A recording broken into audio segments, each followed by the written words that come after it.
So I'm calling this meeting to order. I'd like to call this meeting to order at 10 a.m. Central Time, 11 a.m. Eastern Time on June 4th, 2022. Thank you everyone for joining us today. Please mute your mics if you're not speaking. Yvette Davila Richards, please call the roll. Good morning, everyone. And I'm on the train here, so you see me moving, that's why. Roll call for today's SPJ meeting on Saturday, June 4th. Claire Regan. Present. Israel Balderas. Here. Emily Block. Here. Hey, Daniela Ibarra. Here. Danielle McLean. Here. Rafael Almeida. Here. Cheryl Smith. Here. And President Rebecca Aguilar. Here. Okay, Thank so I you, call the Yvette. meeting back to you. Thank you. Thank you, Yvette. By the way, for the record, my parliamentarian is Israel Balderas, just in case anybody is wondering who the parliamentarian is for this meeting. Okay, so today we're having a special board meeting to discuss and vote on the recommendations made by the Delegate Task Force and a proposal by the Bylaws Committee. Prior to today, we had 2 task force information town halls for members to express their opinions on the task force recommendations. We also made the videos available of the town halls for everyone, including the board. I hope board members that you got a chance to see the videos if you were not able to attend those town halls, and I hope they helped you come to your decisions. We're going to have public comments, and I will let each person give us their feedback on these recommendations right now. Why aren't I hearing anything? All right, That's weird. Alex, I can hear you. Now I got the sound on. Everyone, please mute their phones, please. Yeah, but I don't think Alex can hear us. Alex, you may want to mute yourself. Anyway, so we're going to give each person at least 2 minutes. Again, let's be positive and productive. Remember, this is a recorded board meeting, and whatever you put in your chat is also public record. Okay, let me see. Who wants to go first? Raise your hand, put up, and Claire, help me out with this too. Anybody? I know most of you spoke. Okay, Bob, go ahead. Hi there, everyone. I just want to comment on the proposed policy that the Bylaws Committee is asking you to enact, which did not even give 72 hours notice to members of what it was saying. And I think it's counterproductive and unnecessary for a couple of reasons. The first is that if the delegates enact the amendments recommended or implementing what the task force recommended, then next year chapters won't be able to introduce bylaws amendments, only the board will. Even if the delegates enact Bill Bleyer's proposal that 250 members would have to agree to introduce bylaws amendments, those 250 members aren't chapter boards. They are members. And by the way, Bill's proposal was 250 chapter members or 250 members from at least 10 chapters. But if you go that route, then there's no reason unaffiliated members shouldn't be part of that count. But in either case, chapters, boards will not be involved in bringing bylaws amendments to the floor. So this is a one-year proposition unless you assume that the amendments that will go to the delegates this year will be defeated. This would be counterproductive for another reason. As far as I know, in the history of SPJ, no chapters have out of the blue brought bylaws amendments to the floor. I can tell you for sure that it hasn't happened in the past 30 years. The only 2 times it has happened, it happened because the Bylaws Committee proposed amendments at the direction of the president of the society. And then the board of SPJ voted not to send those amendments to the delegates. Bob, I'm giving you 30 seconds more. Okay. And so every year before last year, that decision of the board happened in April, not in June. Last year, it happened in June, which gave chapters plenty of time to act. If you set the deadline for chapters to act 90 days before the convention, then you also have to set the board's deadline 120 days out to give chapters time after the board has decided to make a decision about whether to override the board's decision. And so this year, doing this is just a waste of time and counterproductive. All right. Bob Becker, thank you for your feedback. Again, Claire, can you keep the time for me? On 2 Yep. minutes, please. Sure, will do. Yep. I want to be fair to everybody. Who's next? I don't see any other hands up at the moment. Anybody? So there's 2 pages. Yes, Stacy. Colin has a hand up too. All right, Stacy. Hey, sorry, I can't find the hand to put up, so I It's all right. just. You have a- just hold it out. I've got some, I'm gonna read a little bit just because if my brain's not Fine. quite back to normal yet. Thank you. I was the vice chair. I am the vice chair of the freelance community for anybody who doesn't know me. And I was the lone dissenting voice on this task force. I was on the task force. We met several times. I'm just gonna real quick just say, I don't think it's in SPJ's best interest to go to a 1-member, 1-vote system. We've got that system in place to elect officers. And I think that's a great use of the 1-member, 1-vote to give everybody a say. To conduct business and govern the organization, I strongly feel that SPJ should retain a delegate system that is fair, equal, and represents all groups, chapters, communities, and members of SPJ. By having a robust and equal delegate system, we keep the power much more evenly divided. A 1-member, 1-vote system gives far too much power to a small board, only 7 of whom are elected, and it takes away the forum for debate and amendments. A major grievance with our current delegate system, which I have a problem with too, is with the unaffiliated regional delegates. I don't think you should be able to be a regional delegate quite as easily as you could in the years past. It should be addressed immediately. That should be fixed. Our task force did not offer a solution to this to the board. So if the 1-member, 1-vote system gets voted down, we still have no resolution to the regional delegate mess. I've got lots of solutions that I'd love to talk to anybody who would listen about that. And then we don't have a system to give equal representation to communities. And I just feel like we should have a community in good standing should receive delegates the same way chapters do. If that happens, that's great. That doesn't have to happen with it, the keeping the delegate system, and this has to happen too. I do feel we should have delegates, but we can come up with a process for that. 30 seconds, Stacy. My firm opposition to it is that the delegate system harnesses energy and engagement among SPJ members who are in the weeds, doing the work, bettering the organization, who are passionate about journalism. The delegates, chapter leaders, community leaders, we are the ones who are working hard to ensure that SPJ improves, succeeds, and evolves. I don't believe we'll get the same level of passion, engagement, or energy from a 1-member, 1-vote system. If we dilute our governance, it will decrease engagement as well as conference attendance, something we cannot afford.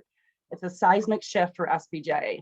An abrupt change without due diligence seems too disruptive to be healthy for our organization. Delegates, by nature of their responsibilities, get to know the organization and issues more deeply and are therefore better positioned to vote on substantial matters like bylaws changes than most regular members would be. And let's not discount the value of the delegate system as a pipeline for leadership within SPJ. All right. All right, I'm done. Thank you. Try to keep to your 2 minutes. I understand you're passionate, but again, we did give you 2 town halls, 2 different times that, to give your, and I don't want anybody to think I'm not respecting your feedback. The board is not, because it's important. And again, I had several people writing me, and you had that, everybody knows I'm accessible. So just want to put that out there. Thank you, Stacy. I appreciate your feedback. Thanks for giving me time, Rebecca. I appreciate it. Oh yeah, no, and I appreciate that you had it written down. You were focused, because sometimes things get out of whack. You know what I mean? All right, who's next? Colin is up next. Colin, thank you for joining us. You're Hey up. everyone, thanks. I actually don't want to speak about the delegate task force recommendations. We have another pressing issue in New York that I'd like the national board support with. Okay, Colin, I'm just gonna jump in real quick. the focus of this board meeting, no disrespect to you at all, but is for these proposals, these recommendations. Is this something that Is this a general not a general meeting? No, this is a meeting, a special for the recommendations of this, of the recommendations made by the delegate task force. I mean, you know, go ahead. I mean, if you can do it in 2 minutes, go for it. You know, but again, I'm just putting it out there that this is the reason, this is a special meeting. Our main meeting is in July, but you know, since you're here and I appreciate that you came in, you know, you got your 2 minutes, go for it. Okay, yeah, July might be too late for this because right now the New York State Legislature is weighing a package, a comprehensive gun reform, firearm reform, gun violence package. But included in that is a concern for us. It has to do with body armor. And it really limits the purchase of body armor for anyone other than what the Department of State will define as eligible professions. And so we oppose that in the sense that it limits journalists' safety who need that protection on their way to war zones or even a domestic violence situation domestically in the U.S. or in New York. So Peter, actually one of our past presidents of the Deadline Club, joined us here. He's leading the effort on drafting a letter, and we're going to the governor. It's already passed both chambers of the New York State Legislature, but the governor still has the ability to veto that particular piece of the legislation concerning body armor. There are plenty of other great things that the package is going to do to try to stem the tide of death related to gun violence that we have all seen lately, which should move forward. But we don't think that we should that the safety of journalists should be a casualty in this in an effort to move it quickly. So we're drafting a letter and we're looking for other associations' support. PCLI is supportive. Region 1 is supportive. 30 seconds, Colin. And we're going to be reaching out to our other journalism associations in New York as well to see if they would co-sign our letter to the governor. If I could just have 10 seconds, I just sent a copy of the letter to Rebecca. If it's possible, Rebecca, if you could circulate it among the board and see if you're okay with it, let us know. I'll be happy to answer any questions at my email address. All right. Well, Peter and Colin, let me just tell you right now, I have a bulletproof vest. It was given to me by my TV station in Los Angeles because we were dealing with riots. So we need that.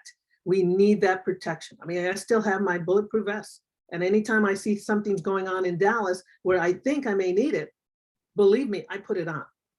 You may not know I have it on because it's fitted to, literally was fitted to our bodies. Wow. So, you know, I think I appreciate, and again, this is not the meeting for this, but you're right, Colin. We cannot wait for this because our reporters are out there. You know, we have several reporters here who have been in those situations. You just never know. So Peter and Colin, thank you so much. Thank you for bringing. Thank you, Rebecca. Thank you for. Yeah, so I just want to let you know, anything that National can do, I'll be talking to our board. I'll be passing on that because I've been there and I do have a bulletproof vest. And I'm so glad my TV station paid for it. It ain't cheap. So thank you. And Colin, thank you. Thank you. The urgency is that she might sign it as soon as Monday. So we're trying to move fast on this. So thank you. Totally. Thank you. And again, I appreciate you bringing it to my attention. There's a lot. I will tell you this, it's on my plate right now. No excuses, just the reason I haven't been able to respond to you right away, Colin, but I've seen some of the emails. Thank you to you and Peter. Thank you. All right, moving on. Next. Holly is next. Holly, go for it. Welcome. Is she there? Is there. Maybe not. All right. Well, we'll go back to Holly. Anybody else? Do you see anybody? You can raise your hand. You can. Anybody? Oh yeah, Holly, are you still there? I see your hand. Can you hear me? Yeah, now we can hear you. You may want to get closer to the mic. Okay, I'm gonna put in my earbud and mic here. so that you can hear me better, hopefully. Okay. How Holly, about, long-time member. how about now? Yes, perfect. Okay. Hi, everybody. I'm not ready for prime time on visuals this morning, Saturday, so I'm just talking. I'm a former Region 7 director and have been around SPJ for a while. I would like to just speak up in support of abolishing the delegate system and going for a one member, one vote.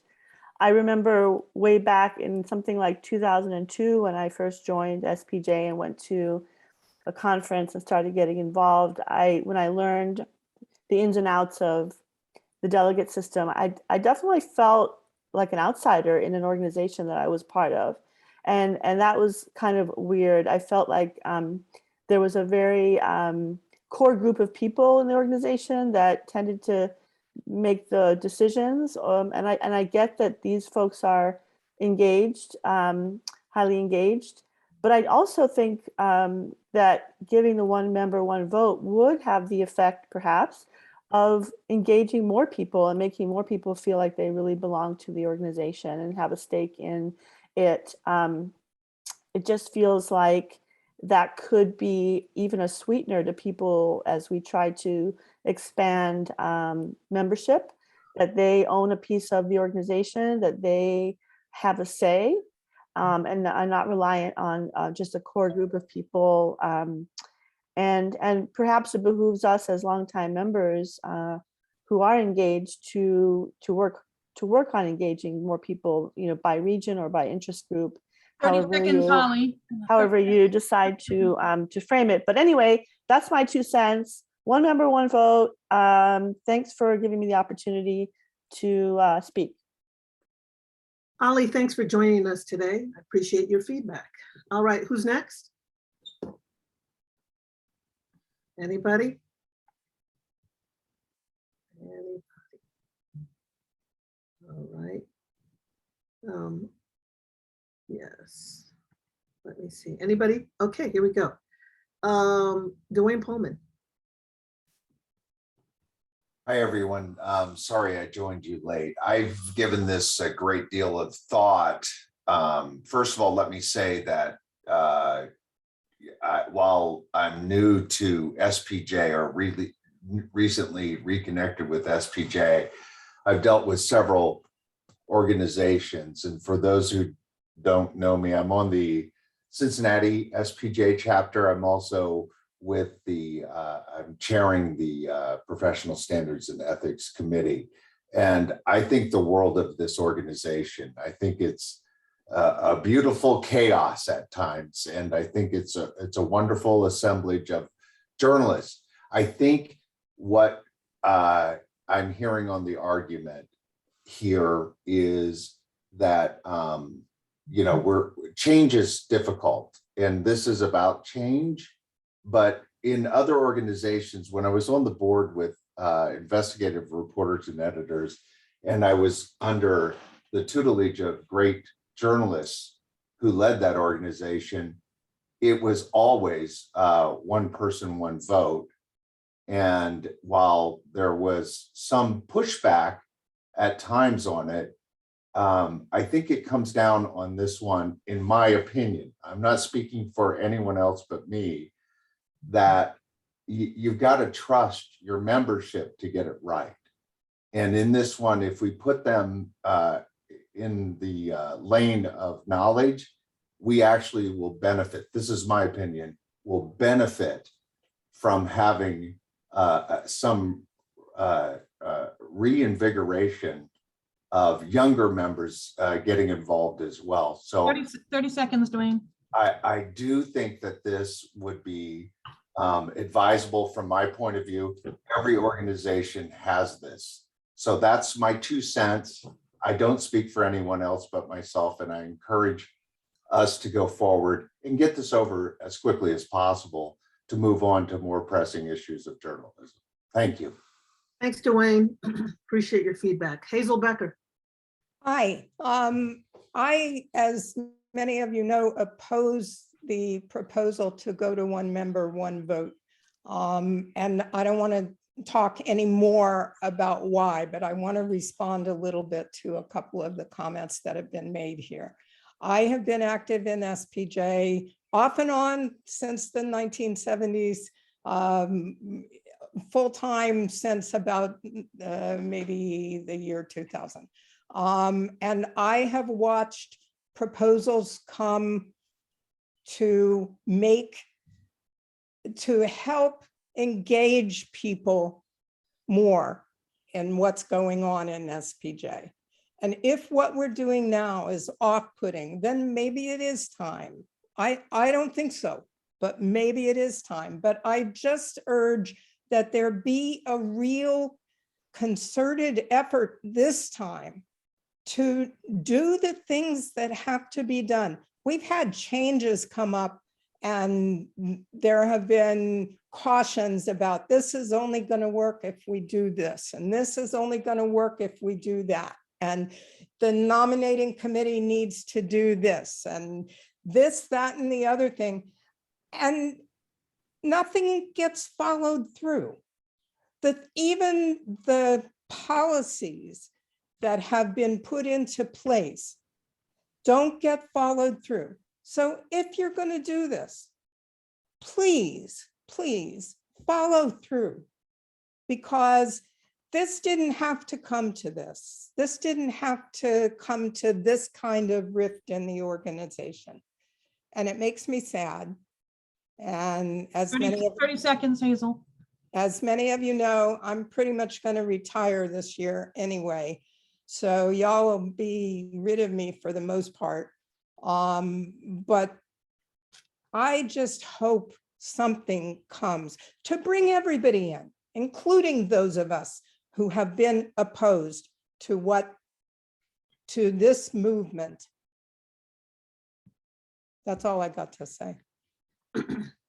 Hazel, thank you so much for your feedback. I just want to address something real quick. I don't think it's caused a rift. I think that everybody has different opinions when it pertains to, do we stay in the past or we go forward?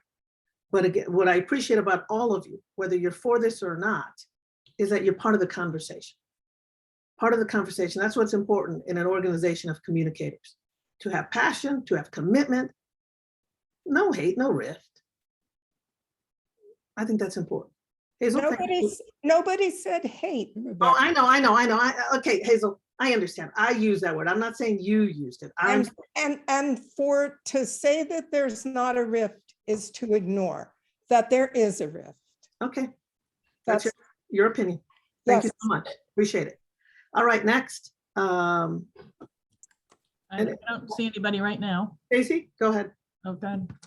Hi, just to address a little bit of the rift. I'm the only one on our task force that was opposed to this. And I gotta say, I felt respected for sure there. And I, like Ashanti and I have very different opinions on this, and I love her. I love Ashanti. She's a great supporter. We were just at the Future Leaders Academy conference together, and she's wonderful. And I'm glad I got to meet her in person. So don't think that our task force was like, you know, fighting, because we weren't. We were just trying to get to the bottom of it. I just have a quick question, and maybe Rebecca can address this, but my biggest concern is the developing leaders who are very invested, in this organization, care about this organization, and really thinking deeply about the issues. And I do think that the delegate system allows a place for that to happen. And if we do the one member, one vote, what are the, and maybe we're not there yet thinking about this, but what are the paths to leadership in that system? Mm-hmm. All right. Is that your question to me? That's right my now? question. All right. I don't want to start a discussion because right now it's public comments, but I do have a say in that because there's a misconception that you need delegates to bring leaders. You know, I was brought in because of interest, but I'll address that later. But that's a good question, Stacey, because again, there's a misconception that without delegates, you can't bring in leaders. And I can name you at least 30 new leaders that weren't even part of the SPJ system until probably the past few years. But I'll address that later when we get to those recommendations. I hope that's okay with you, Stacey? Yes? Okay. Anybody else? You mind if I just quickly say something? Sure, Adam, go ahead. I just want to quickly reiterate what Stacy just said about everybody working very well in the task force. It was great to work with everybody, even when we all didn't agree. I think we all came out of it as friends, and I really appreciate that, and I respect everybody who I worked with. I just want to quickly reiterate a couple of things, a couple of our findings. I just want to mention that last year there were 54 chapters that participated in the delegate system that had representation and 120 that didn't. There were also 7 regions for unaffiliated members that went unrepresented. So I don't think currently right now there's a lot of necessarily enthusiasm among the chapters to engage in the delegate system. I don't think it's a draw. I also think that we have a lot of people who do serve as delegates that show up at the convention who are uninformed and haven't been engaged in the process. So I don't think the delegate system draws people in right now. And I actually have talked to a lot of people who served as delegates who did not like the process and were turned away from it. So I just wanted to mention that. Thanks for hearing me out. All right. I'm just going to take a couple more comments because we got to get into the business. And I don't want to spend my whole Saturday here doing this, to be honest with you. Anybody else? Claire, do you see anything? Anybody? All right, I'm going to move along here. So I'm going to toss it now to our SPJ Bylaws Committee Chair, Alex Triquenio, who has a presentation on a proposal that was in the folder board that you reviewed. Alex, as you heard, Bob Becker says we needed a 72-hour public notice for them. I'd like you to address that too, once you get through what you're going to say. Okay, I mean, regarding that, I did send it to the board. It was on the website, but perhaps members didn't read the packets on the website because I did send it more than 70 hours. Okay, and I do believe John. Madam President, point of order, Madam President. Yes, Israel. So, because there were several, excuse me, real quick, Israel. Yeah. There were several documents available on that website. Right. Okay, so I just want to put for the record because I've been dealing with this for a few weeks. So whether they were downloaded or not, let me know. But anyway, Israel, go ahead. yeah, so under Article 10, Section 7, it does state that we do need to follow Robert's rules. And for all matters of procedure, we need to follow the 72 hours under Section 7, Article 7. So according to the emails, we got the email of notice that the bylaws presentation was going to be added to the agenda on Thursday at 10 a.m. So the question is whether or not the public had 72 hours notice of that. So we do need to ask our executive director when those documents were posted on the website. I know that the delegate task force information was posted on Tuesday. We do need to get clarification. Otherwise, we are in violation of the bylaws. Thank you, Israel. John. Yeah, so, I just want to say that I did send them 72 hours ahead. And I'd also actually sent them much earlier to Rebecca and John, but I sent the final memo with the cover page 72 hours ahead. But John and Rebecca have been aware for quite some time that they were coming. Like for I understand that. Alex. That is understandable. The problem is that the bylaws say it has to be 72-hour notice to the public. So we need to at least get that on the record, whether or not it was 72 hours.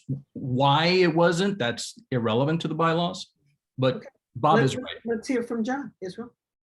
Yeah, so I received the final document from Alex at 10:55 p.m. on prior Wednesday. And so that next morning is when I actually opened the email, and we had it up by 10 a.m. that morning. And then the email I sent to the board with the revised packet that included that information went about 10-15 minutes later. So to be in conjunction and in line with the bylaws, that information needed to be posted no later than Tuesday at 10 a.m.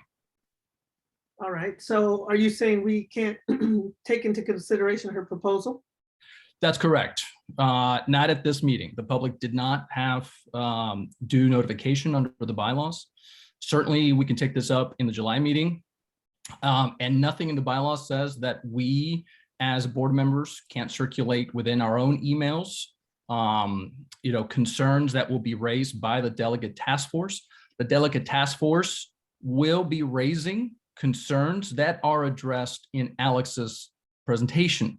Certainly, she can inform the public when the delegate task force brings this issue up. Afterwards, we can certainly, as board members, circulate within ourselves those concerns. But as far as Alex making a presentation solely based on the public's notice, she's in violation of the bylaws.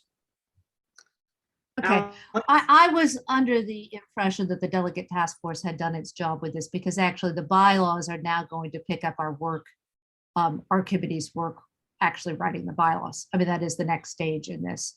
But that's fine. You now have the proposal. I would still, and the bylaws committee unanimously endorses this. That's one of the reasons I sent the cover letter late. I actually had sent the proposal a couple weeks earlier to John, Rebecca, and Claire. So they had that proposal. I just sent them notification on Wednesday that it was unanimously endorsed by our committee. So I don't know about that delay. We still encourage the board to approve this, because it's actually extremely important for any leaders who are thinking of bringing these proposals to have a deadline and policies and procedures for verification this year, should any group be planning to do this. So we'd encourage people to read the policy. It's now online. Just assume that that is the policy, and if any group is planning to bring such a bylaws amendment. Alex, thank you so much. And thank you for, we do have time now to look at this proposal. And I appreciate you bringing it forward. I also appreciate that Israel brought it to our attention for the 72 hours, since Bob Becker did bring it to our attention. It's important to also follow our own bylaws. And, so we're going to move on. Thank you. But Alex will be coming back later to talk a little bit about what happens after the recommendations. Okay, so the Delegate Analysis Task Force has recommended that we replace the current delegate voting system with one member, one vote system. Board members, you were provided documentation on the recommendations. Here to talk more about the recommendations is the head of the task force, Adam Sennett. Adam? Hi, everyone. Just very briefly, just to reiterate the recommendations themselves. So we made 5 recommendations. The first one was to move away from the delegate system and go to a one person, one vote. The second is to provide all SPJ members no fewer than 60 days to give feedback and suggestions to the Bylaws Committee regarding proposed changes. Recommendation 3 is to permit only proposed bylaws that are approved by the Bylaws Committee and the majority of SPJ Board of Directors to be considered at the convention. Recommendation 4 is to resolve our membership issues, and recommendation 5 is to make it so only the board can interpret the bylaws. So that's my presentation. Thank you. There are 5 recommendations, correct? Yes. Yep. Okay. All right. So, board, I think just to make sure that we're following everything one by one, we're going to vote on each recommendation. I'll entertain a motion to adopt recommendation number 1. Rebecca, can we have discussion first before we vote? Oh. We're not. Well, I thought that we'd go ahead, go. Rafael. Excuse me. I thought we'd go to each recommendation, then, and then once we have a second or whatever, we go into our discussion. Well, because a lot of the different point recommendations are holistic, so like you can't vote on like each individual one without like taking into account some of the other ones. And I feel like I have a lot of questions before we go into a vote. Thank you. That I would like to entertain first. All right, Israel. Yeah, I mean, if the idea is to continue to ask Adam about these questions, certainly we can do that. You are correct. Oh, yes.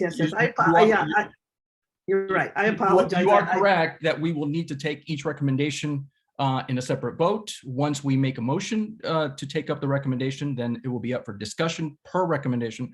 But as Danielle is saying, she wants to discuss the whole package, right? She's not trying to discuss the recommendation. And Danielle McLean, my apologies. I even have it in front of me. Any questions for Adam? And I just skipped right over that. So my apologies to you, but go ahead. The floor is yours. Feel free to ask Adam anything you want. No worries. Thank you very much. I appreciate it. I have several questions. I guess I just want to put this out there. I have several concerns with some of these recommendations. I completely agree that the system, I think there's a lot of flaws and failures. And I thank you so much to, the entire task force for all of the work that you've done in terms of like laying out all of these different concerns, laying out, the fact that there's such a lack of representation throughout the society when making these decisions. I'm not totally opposed to one person, one vote system. The main concern, one of the biggest concerns I have is surrounding, like, let's just say there is like, somebody that's running like a task force, the task force committee or bylaws committee, and then there's somebody running the ethics committee that maybe doesn't act or like have the same perspective of like ethical journalism or something that's taking into account the best interest of the organization. Say that person was pretty popular and was able amongst like a large group of people within the organization and were like doing like loud campaigning, is very good at campaigning, and was able to get like barely a majority vote. That would forever change the whole entire, we could have a situation where the entire structural part of the organization could be completely upended, or we could have a serious changes to the code of ethics, which is like the standard benchmark of all of like journalism, change kind of like without it being properly vetted. I think one solution to this was, I think there was proposals that got voted down by the task force to do 2/3 vote on bylaw changes. I would also like to hear about how that factors in with changes to the code of ethics as well. But I don't know. Those are my concerns, and something that I'd love to hear feedback on, like how am I crazy about this, or is this something that needs to be addressed? First, is like the 2/3 majority still an option that we could put on the table as an amendment to that is in here. Yeah, Danielle, what Bill Blyers, or was it Bill? Oh, no, it was April Bethia that brought it up. Yeah, that's something that I'm going to have the bylaws committee definitely look at, that language and those recommendations from those two individuals. I was going to bring it up after we voted on the recommendations, but yeah, that's something that both that April had brought up in one of the town halls, or both town halls. That was important, and I think board, you saw it in the documentation that was sent to us. But Adam, would you like to address Danielle McLean? Yep. So just very briefly, I'd just like to mention the ethics code is separate. How it gets, the ethics code will get amended is separate from, it's not ingrained in stone in the bylaws. So SPJ would have a lot of flexibility in terms of how it wants to amend the ethics code in the future. That doesn't necessarily have to be a one person, one vote, although it could be if it wanted to. The other thing too is the system in which proposed bylaws changes would get to the membership hasn't changed. So it would still go through the bylaws committee and then it would go through the board. So I guess theoretically, if you had a very popular bylaws chair who went rogue and decided to propose a whole bunch of wild things, it would still have to get through the board in order to get to the membership. So I guess that theoretically could even happen today, if it could happen under one person, one vote. I would also say that I think that a lot of our, as I mentioned before, a lot of our people who serve as delegates aren't necessarily engaged right now. So I would say that the dangers of anything wild or sort of crazy happening it probably doesn't change very much. If it gets in front of the delegates or if it gets in front of the membership, people are going to vote on it regardless. But I would hope that the board would be a good stopgap under both systems. Thank you, Adam. Can we get clarification? You bring up a good point. Thank you. And can we get clarification about the ethics code and how it factors into this? I mean, I know in the past we have done several amendments over at the meeting, voted on by members of the by delegates. And so like, how would this factor in? How would things change? And like, what would the process be to approving the ethics code? Because I'm wondering, before we do anything, whether that should be something that we ingrain if there is any changes that were being made. Right, so the ethics code, from my understanding, has been changed by the delegates in the past, but it's not cemented in the bylaws that it has to be. SPJ could have switched that system up if it wanted to, or kept it the same. And the SPJ would still have a lot of flexibility. We didn't touch the ethics code because it's not ingrained in the bylaws, and we wanted SPJ to maintain that flexibility. So, I mean, I guess theoretically, if SPJ wanted to, when it came to amending the bylaws every 10 years or whenever it is, the SPJ could even reassemble the delegates specifically for that, if it wanted to. The flexibility is there, is what I'm saying. So we didn't specifically touch the process of the ethics code because we didn't have to. Okay, I think, I mean, if we were gonna make this change, like I wouldn't hate to have the entire code of ethics be subject to a 50% vote of whoever shows up to a particular, business meeting. You wouldn't have to. Though. Yeah, I know. I feel like we need to cement that before we do anything, right? I mean, you could if you wanted to, but it's never been cemented, is what I'm saying. That process has never been cemented in stone. But it's just been assumed that it would go to the delegate system in the past, right? I mean, I guess, yeah, but it's never been cemented in stone. SPJ has always had that flexibility. So I feel like if we were going to change the system and we assumably be doing away with the delegate system, then that could put the code of ethics in limbo. I feel like we should probably cement that first before we do anything, especially, yeah. I mean, that's a possibility. I would also say that because my understanding is we only amend the ethics code every 10 years or so, right?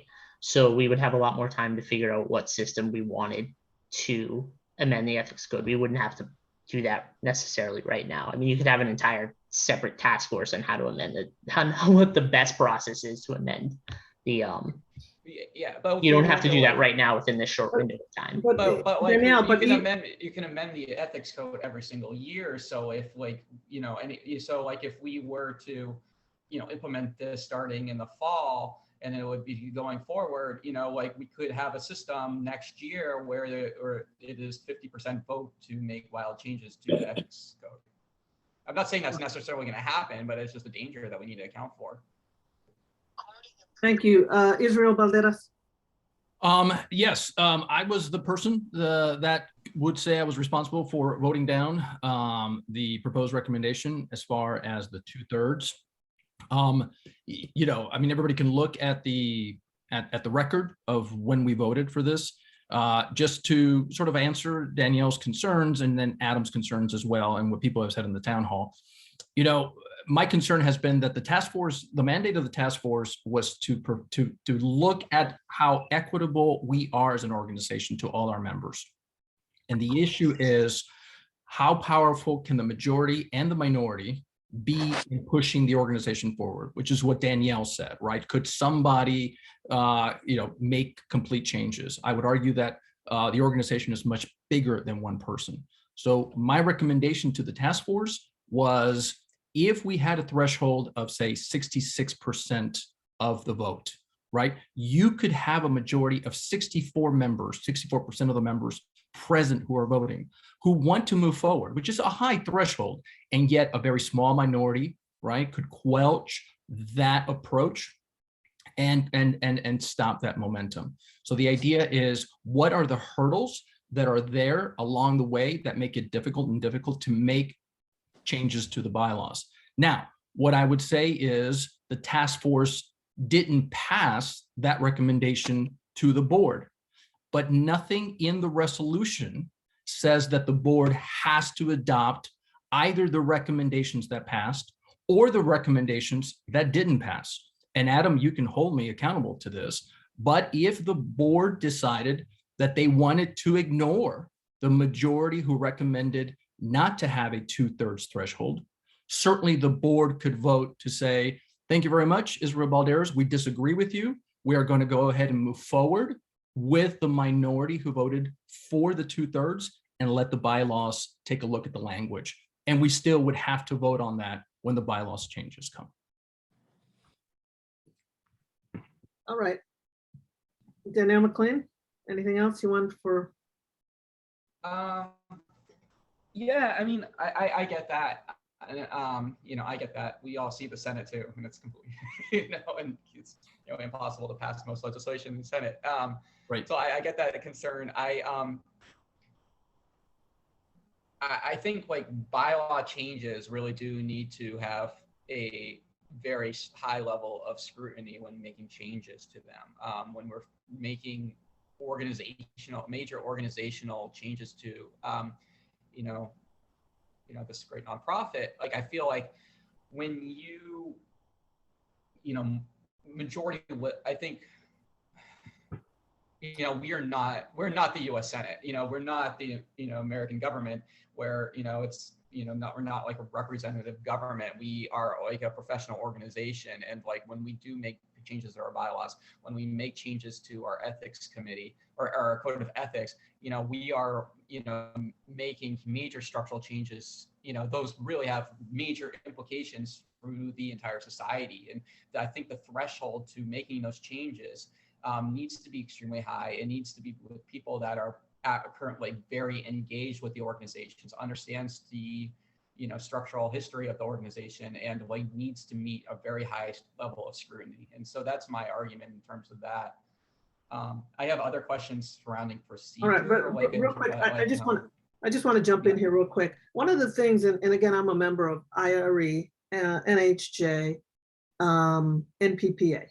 One of the things the task force, Adam, you guys looked into what those other organizations do, which is, you know, they also have their own guidelines, rules, voting way. How do they handle all this? Can you give us some insight? So NABJ and NAHJ both have a two-thirds threshold for votes cast. So it's not the entire membership; it's of votes cast for bylaws changes to pass. Okay. That's what I mean. That's what I mean. It's like 2/3 of votes cast. I mean, I wouldn't suggest like we need to get 2/3 of the organization to vote. No. I feel like that would be an impossible endeavor. But like, yeah, 2/3 of votes cast, I feel like would be a more reasonable threshold than simple majority. Especially just for like resolutions are one thing. Like, and I feel like simple majority might be fine for simple resolution, but something like bylaws changes in the code of ethics, I feel like are require a higher level of scrutiny. And again, I just want to make sure that everyone here who watches this video now or, you know, in the future, they know that the task force looked into what other organizations, by the way, we're the only organization with a delegate system, journalism organization, how they're all doing it. That's how far this task force went to make sure, how are they doing it? And how have they been able to exist and function with their system? You know, full transparency, I've been part of NHJ since 1986. Served on their board for 4 years, and you know, I don't recall any issues pertaining to anything like this. Who else? Board, I just want to hear from you. Emily, any questions? Yvette, Claire, Daniela, Israel, Rafael? Hey, it's Yvette. I just want to say I'm in favor of the one member, one vote. Sorry for the noise. Keeping it short, I'm for it. I've heard how in the past delegates that attended the convention, a lot of them were not informed, and so just showed up to like make the vote, but they really weren't informed, and so that's a disservice to us. I came in to SPJ just through volunteering and brought in because people saw my leadership potential, and I just grew with it and found that I loved journalism, which I've been in the business for a long time, and this organization really services journalists, students, leaders in the making. I feel it should be one member, one vote. Everyone should have a say in this, not just a select few. And that's it. Thank you. Thank you. Anybody else? I'll jump in really quickly. I just want to echo what Yvette said, as well as Danielle. I support one member, one vote. I remember when I started as a student member, being thrust into it all, I found the delegate system really convoluted and confusing, and frankly kind of intimidating as a new member. I think one member, one vote is just a really more accessible model, so I really support it. I do, though, want to bring up Danielle's concerns about safeguards down the line. I don't know if that necessarily has to be voted on today. I think it's exciting and important that we kind of move forward and get this going finally. We've had so many talks about delegates over such like a long matter of time. So I'm excited to push this forward. But I do think down the line, we should kind of look at those safeguards and make sure that the code of ethics is protected. If there's some sort of 2/3 vote contingency that needs to be put in place, that we can get those safeguards secured sooner rather than later. Thanks, Emily. Appreciate your feedback. Anybody else? Rebecca, it's Claire. Second. I'm in favor of one member, one vote as well, especially as a president-elect, incoming president. I'm always eager to streamline, simplify, and I have also found the delegate system complicated, intimidating, complex, and I know there are some weaknesses and flaws in it. So nothing is perfect, but I will be in favor of one member, one vote. Thank you, Claire. If I can jump in, I also agree, one member, one vote. I think it's very confusing, like a couple other board members have mentioned. I mean, you can ask Adam. I've had him explain it to me like 3 times before I fully understood it. And I'm sure for new members who are joining and want to get super involved in that way, that would be super complicated and confusing to do so. So I believe in one member, one vote. And like you said, Rebecca, I'm a member of NHJ, and it's that way too. Rafael, any words? Oh, yeah, anybody? Any other board members? Only if other members have, oh, sorry. Go ahead, Danielle. No, I've gone a lot, so I'll wait for, everybody else to go have a chance to speak. Cheryl Smith. I'm one person, one vote. Enough said. Is that it? Okay, less is more, I guess. Thank you. Anybody else? Danielle McLean, you wanted to add some more? Yeah, and I know, technically, so for this vote, we would just be voting to move this forward and to the Bylaws Committee, right? So they And write then, up the language, yes. And then they write up the language, and then additional amendments could be made to this, and then we would kind of sort out all the procedures. But we're just supporting the general concept. Is that correct? That's correct. Okay. And taken, this ultimately gets decided by the very delegates we're looking to strip of their ultimate power on here. So this is not going to be something that's an easy fix just because the board decided it's one member, one vote. We have to talk the delegates out of their power, and they have to understand what we're trying to accomplish here and get on board with it. This is not an easy task. This is something that we're going to need to convince the people who are most directly affected by being stripped of the authority they have under the association as it stands. So what we need to do and recognize is that we're not the final say and authority on all of this. We're making a recommendation to the association that this is in SPJ's best interest.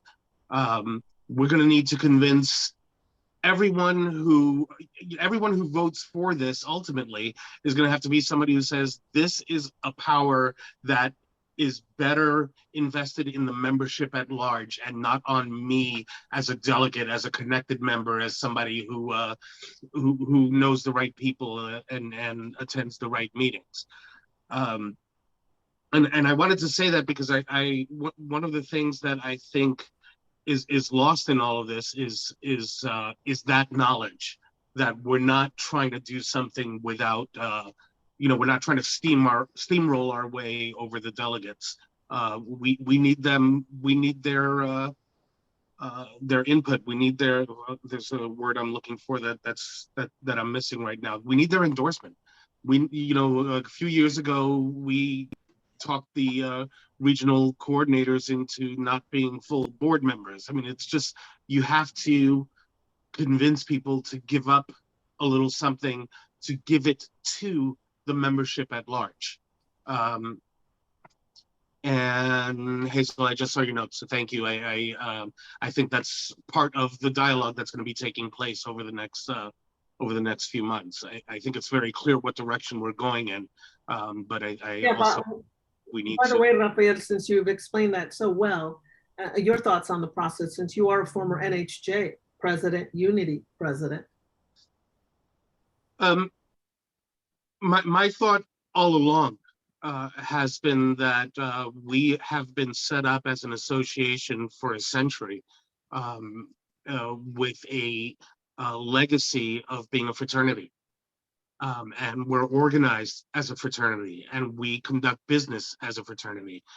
We are a professional association of journalists. Every other professional association of journalists does things differently than we do. And they do it in a way that engages as many members as they can or as they feel that they need to. SPJ is unique in that it has that fraternity background. I think people don't necessarily recognize who's left out when that happens. They don't recognize that, you know, when you have a big discussion about the future of the association, you have a bunch of insiders making that decision. You have the connected making that decision. Yes, there's an extent to which these are people who are more passionate and more informed, but what you're losing is the incentive for other people to become more passionate and more informed. So I would, I'm going to spend the next few months urging the delegates to get on board with this and to recognize that, you know, the future of the association is going to bring us here one day, kicking and screaming if we have to, but we can do it now in an orderly manner and in a manner that makes sure that that the interests of those of us who have been engaged, those of us who are passionate about this organization, make sure that our needs and our concerns are passed on to those who are going to make the decisions in the future. Because if you want more engaged membership, you need more opportunity for membership to be engaged. And delegates doesn't do it. Thank you, Rafa. Thank you. Appreciate your feedback. Anybody else before I say what I have to say? Yeah, can I just answer what Raphael was saying? Go ahead. And here's what I would say, because I've said this to Stacy as well in our task force. That is why signing up to be a delegate this year is going to be very important, right? I mean, hardly there have been many years where we don't have contested elections when it comes to people volunteering to be delegates. I would urge all our members, if you feel passionate about this, and so far from what I'm looking at in the town hall meetings and in the comments and the emails I'm getting, we have an overwhelming majority of members who want one member, one vote. So I would say to them, then you better sign up to be a delegate, because the power now will be resting on the delegates. So when SPJ opens up the window to say who's interested in becoming a delegate this year, I would urge lots and lots of contested races to be a delegate this year. To your point, Raphael. Okay. Anybody else? Stacy, right, excuse me.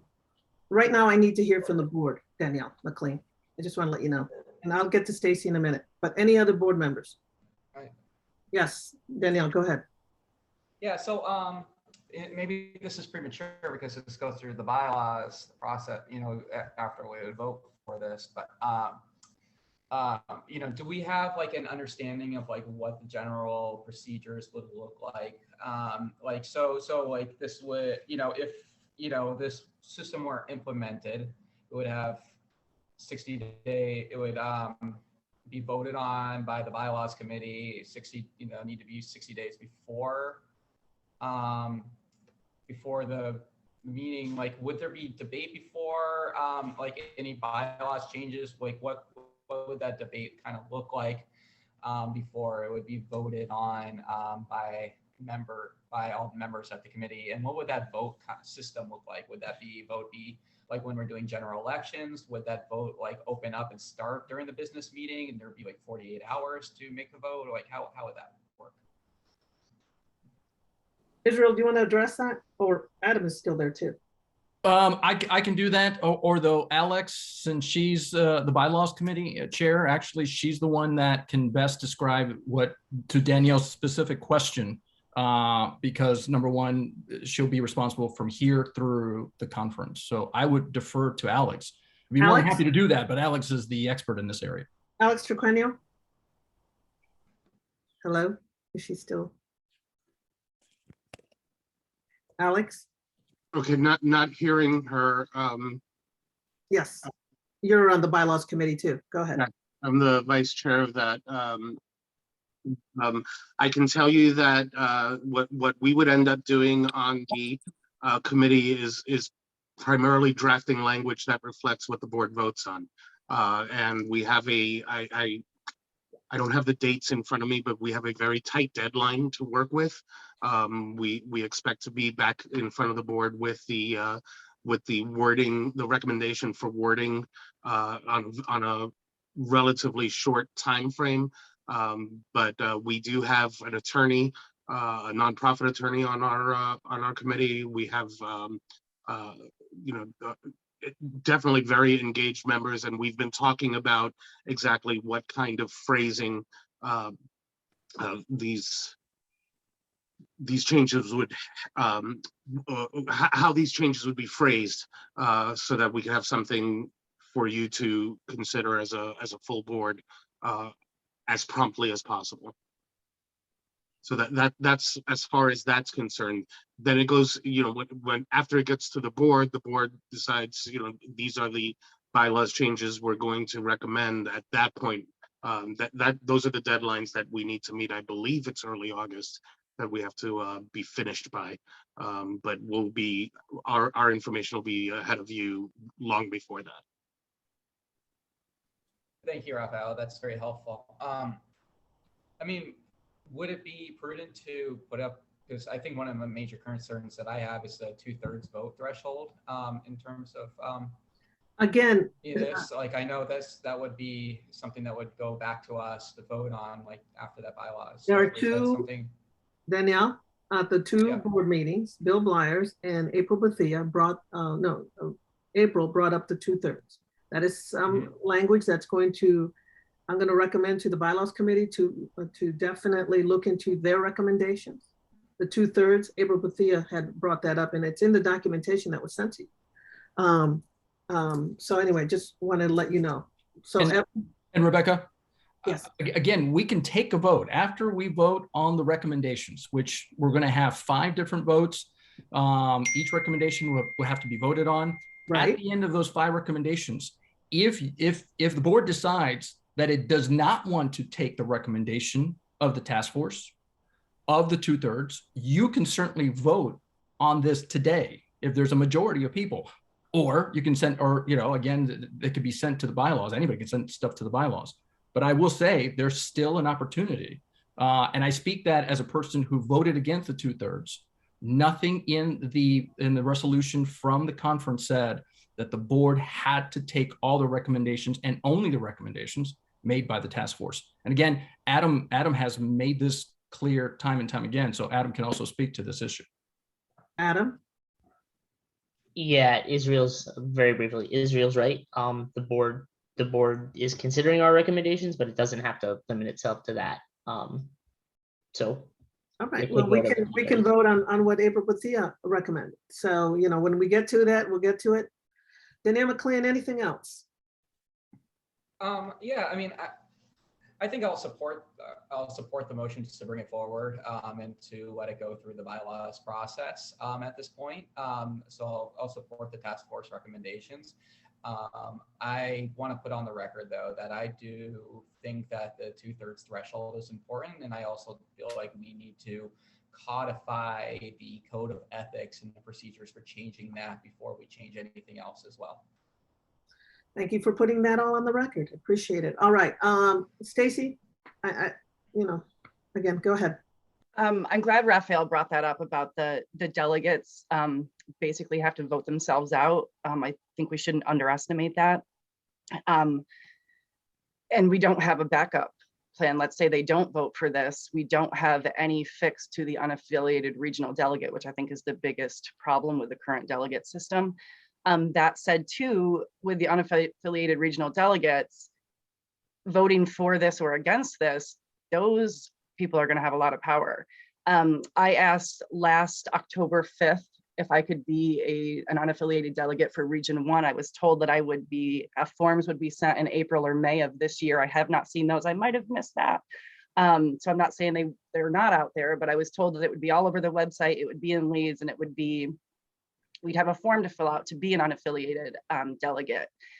I do think that Rebecca or somebody should reach out to those unaffiliated delegates. This is just my 2 cents on this. I do not think that those unaffiliated regional delegates should be able to speak for the unaffiliated members without getting feedback from those members. If I'm an unaffiliated regional delegate, which I hope that I will be in Region 1, I am not affiliated with a chapter, then the closest one is 5 hours from me. If I send out an email telling people about this, sending them the task force report, and they all come back and say, yeah, we want a 1 member, 1 vote. Even if I'm opposed to it, I'm voting for the 1 member, 1 vote. I'm voting for what the majority of the people in my region want. And I hope that there's enough integrity within this organization with those unaffiliated regional members, the people who are representing those unaffiliated regional members, that they will do that. And I think the only way they can do that is if they send out the email, CC Rebecca on it, so we can keep everything honest and transparent, and we can see, here's, most of the people want this, most of the people don't want this. So when you're showing up, if I'm showing up as an unaffiliated delegate, you know that I'm honest, transparent, you know that I'm voting for what the people in my region have asked for. And I just think that that should be addressed somehow. Yes, that whole unaffiliated delegate system is very interesting, and saw how it worked last year. So thank you for bringing that up, Stacy. You know, again, I don't want to comment anymore on that unaffiliated system from last year, because I did see some abuse, by the way. Anyway, anybody else before I say my say? And by the way, everybody, Stacy was on the task force, and that's one of the reasons I wanted to make sure she got to speak. Anybody else? Anybody see anything? Claire, do you see anybody? Anybody? Okay, so here's the deal. I definitely am for 1 member, 1 vote. I see it work in all the other organizations. Let me start off with, because I went to both town halls, all right? And I've talked to many people, and several presidents from the past have written me too. The misconception that if we don't have a delegate system, how can we find new leaders? Well, I wasn't part of the delegate system. You know what? Entrepreneur went to find me. And back in 2010, it was a committee that said, we need you because we need people of diversity.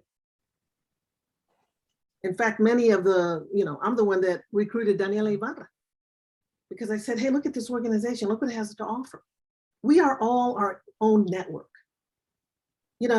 We have our own contacts. Recently, everybody from Jim Acosta to Jesse Sanchez with MLB joined. Why? Because I reached out to them. I want you to join. Maybe you can be future leaders.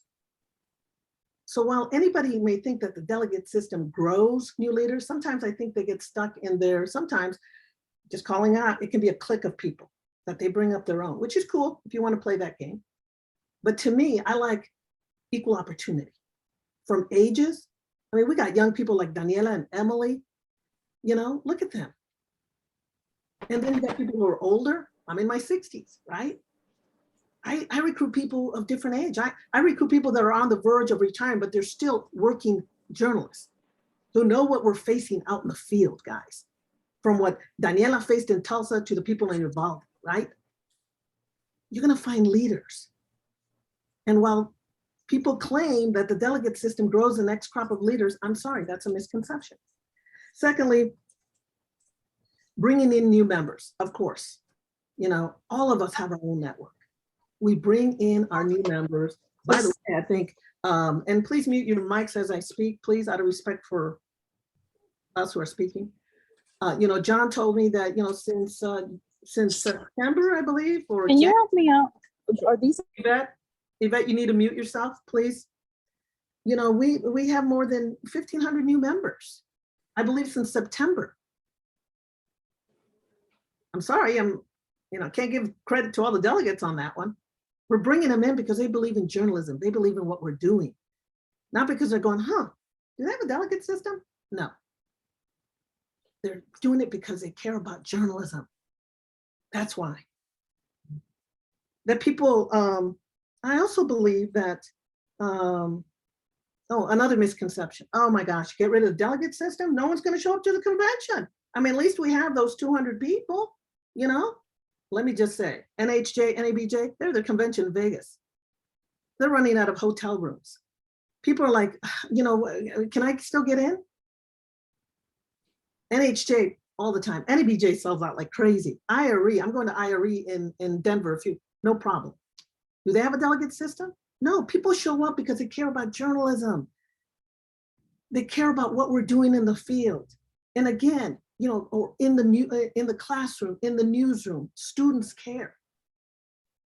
Sometimes I ask these people, yeah, no disrespect. I respect people who have been born and bred and since the little kids in SPJ, more power to you. But there was a time as women, we were not included. And definitely people of color were not embraced. So while I believe in that institutional knowledge, which I cannot stand that word because institutional means someone with my skin color, my gender was not included. Today it's different. I say, let's not be stuck in 1922. Let's be in 2022. I think that's important. Another thing too, if you look at the board, if you look at the delegates from last year, I'm just going to call it out. There's no inclusion. I'd say maybe less than 1% are people of color. And no disrespect to any local chapters, but sometimes the delegates who are going, I want to be included. Just pull up last year's, I saw it and I was like, whoa, even someone commented, wow, that's a sea of white people. We need to be included. We need to be part of the voices, and we have not been in the delegate system. That's a reality check. Let me say there's people that are afraid of change. I am proud of our board. Look at our board. 9 people, different ages, different genders, different backgrounds, different diversity in many ways. And we have done remarkable things. I'm so proud of this board. They have been positive and productive and don't get caught up in the it's just what I call just noise, because they have the voice to make noise. I'm fortunate to have that board, this board. I'm fortunate to have someone like Claire Regan be the next person who will take over, because she's going to be a strong leader. Let me tell you something that happened in the beginning, because people are afraid of change. And I can see people being afraid when I took over. Someone accidentally sent me an email. They didn't mean me to see it. And this person, who was an institutional member, said to another person, the old guard wasn't happy with me winning. They didn't even think I was going to win. But, basically that's it. I'm here. And I was just like, let me tell you, I'm going to use that in my book. Because I was like, whoa, what? The old guard. So when you think about change, people, one voice, one member, think of that.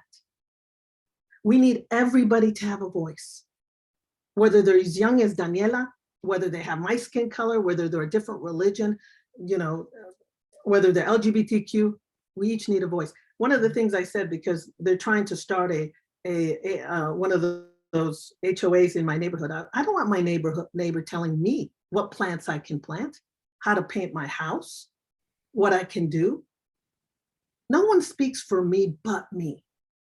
Because when I'm facing those cops in Uvalde, or when I'm facing protesters, it's not the delegates out there with me, it's me. So what I'm saying to you, have your voice. Don't be afraid of moving forward. No one is, the system, no one's gonna try, in my opinion, unless they're major abusers, beat the system. That's what I want you to take in consideration in all this, okay? Because you know what, at 64 years old, I've seen a lot of crap. And I've seen a lot of politics, and I've seen people try to hold me back for different reasons. And sometimes while they say it's for one reason, it's really another reason. So please open your hearts, open your minds. Think of all the journalists and professors and students out there just trying to survive, and give them a voice. Let them know for $75, you will have a voice and no one else will represent you. And you will be included at the table. You will. All right. Anybody else? Anybody else? Madam President, if the discussion is done, then we'll have to move motions for each recommendation. All right. very passionate. My heart's beating hard. All right, so let's vote for each recommendation one by one. I will entertain a motion to adopt recommendation number one. Israel Valderas, do you believe that we should, read out the recommendation again? That's correct. So the best thing to do is to read out the recommendation. Then we will have to have two motions to take a vote on it. There will be time for debate on each motion.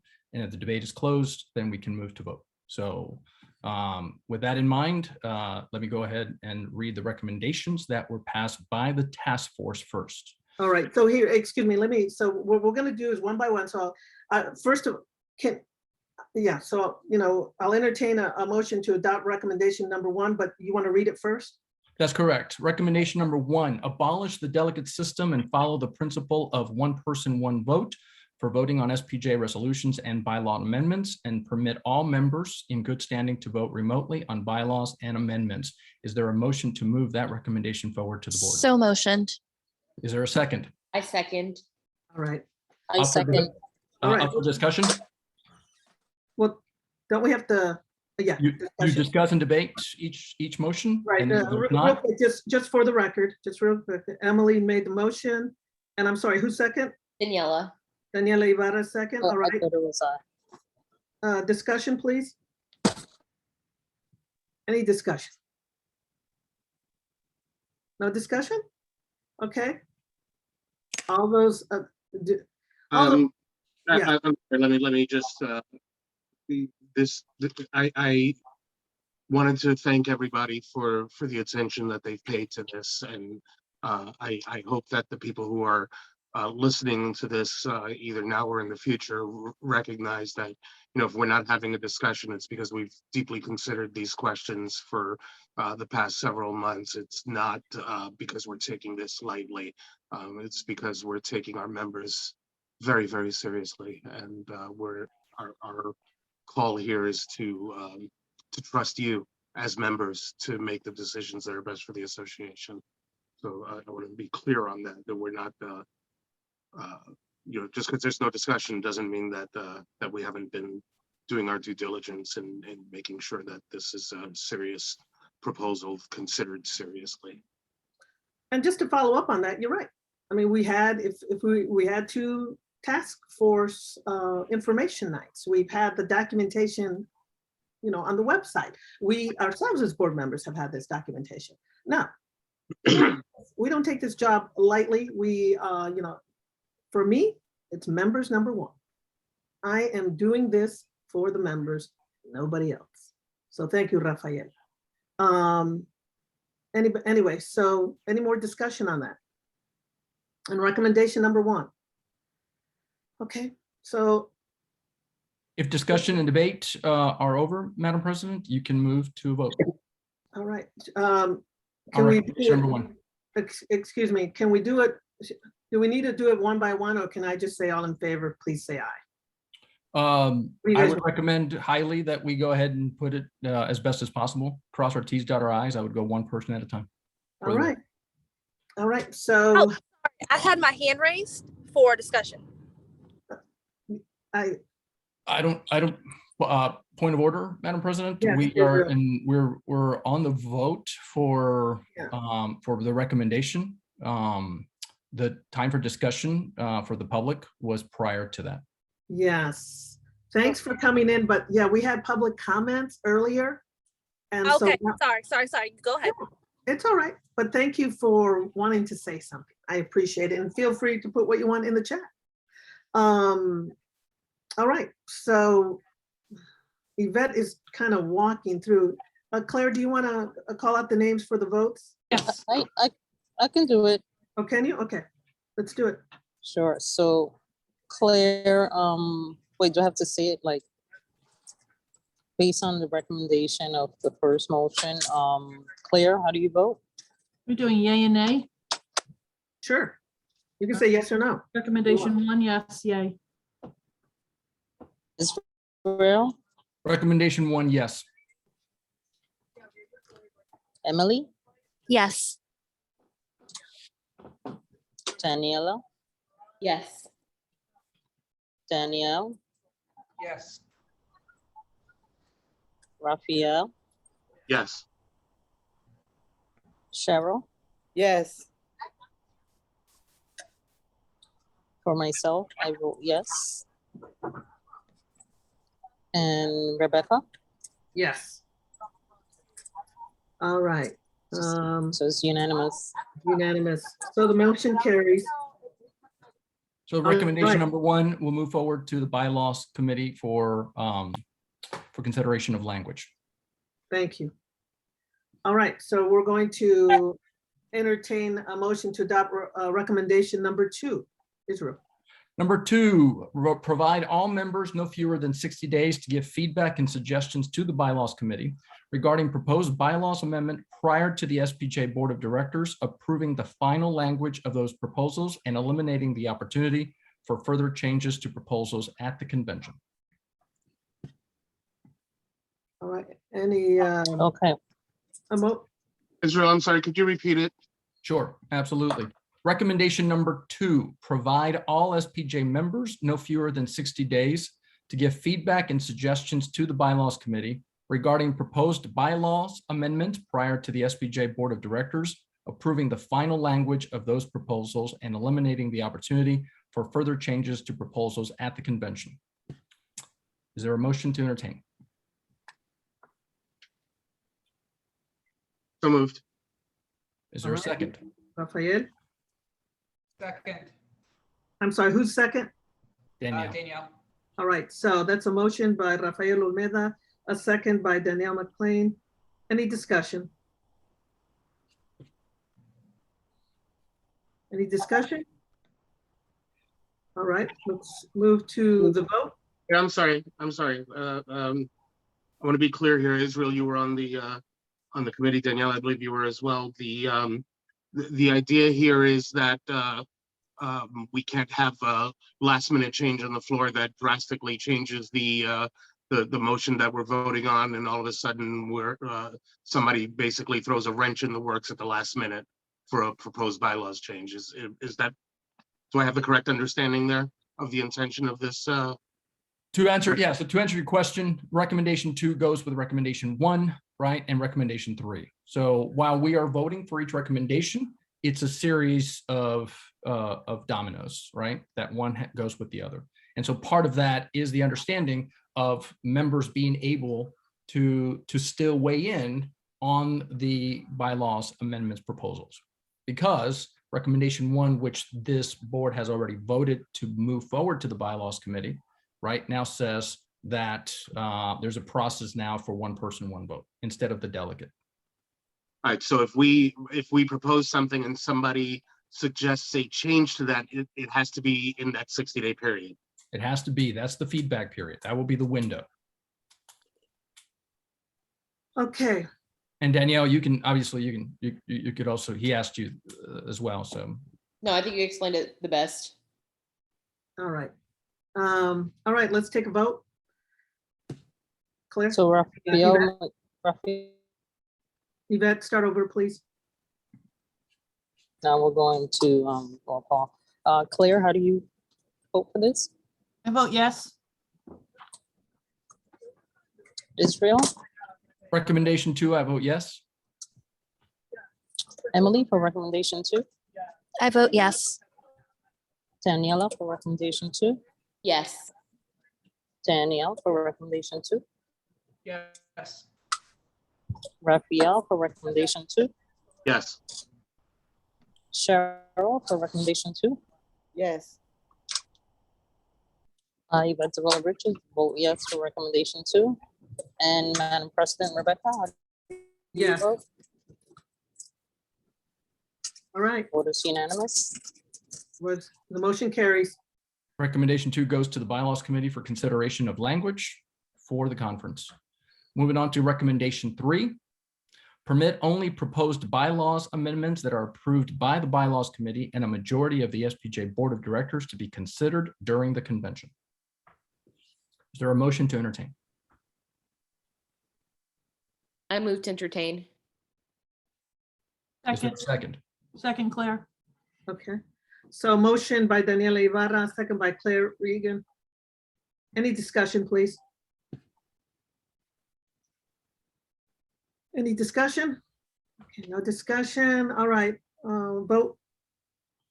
Yvette? Okay, Claire for recommendation 2, how do you vote? No, Recommendation 3, correction. 3, Madam Secretary. sorry. Okay. Correction.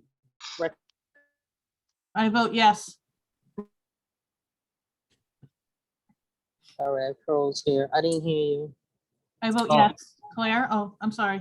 Okay, You're cutting out a little bit of it. okay. Okay, can you guys hear me now? Yes, I can hear you. Go ahead. Okay, Israel for recommendation 3. I vote yes. Emily for recommendation 3, how do you vote? I vote yes. Daniela for recommendation 3, how do you vote? Yes. Danielle for recommendation 3, Yes. how do you vote? Raphael for recommendation 3, how do you vote? Yes. Correction, recommendation. She Sorry. did- Yeah, Recommendation three, that was my right? mistake. I'm sorry. I apologize. Cheryl for recommendation 3, how do you vote? Yes. Yvette Taylor Richards vote yes for recommendation 3. Madam President, Rebecca, how do you vote Yes. for recommendation 3? The vote is unanimous and it carries. All right. Recommendation 3 is move forward to the Bylaws Committee for consideration for language to be brought back to the board to be voted in July. Recommendation 4, SPJ must immediately resolve the issue of lost members and the inability to track and manage membership. It is necessary for the executive director of SPJ to create an up-to-date data membership system that will accurately count and maintain each chapter and community's members database so that chapters and communities never have to wonder how many members they have. Is there a motion to entertain recommendation 4? I move to entertain. I'm sorry. I yield. There's a motion to entertain. Is there a second? Who do you have it? Everybody who's not on the board, please mute your mics, or John, please mute them for me. We have a motion by Danielle. What's the next, any Is there a second? second? Second from Cheryl. Okay, Cheryl, so. Cheryl seconds. And Madam President, I'm sorry, is this it for a motion? This sounds like a directive to the executive director. I'm not sure that this board needs to, hey, fix what's broken. That should be happening anyway. I don't understand why a vote is required. The vote, well, first of all, that would be for debate. So that would be part of the debate. So I just want to make sure that we are now in the, it was a motion to consider, so debate. So hold on, please. So the motion was by Daniela Ibarra, the second by Cheryl Smith. Now we can have a discussion. Rafael? And that was my contribution to the discussion was, is this appropriate for a motion, or does this even need to be voted on?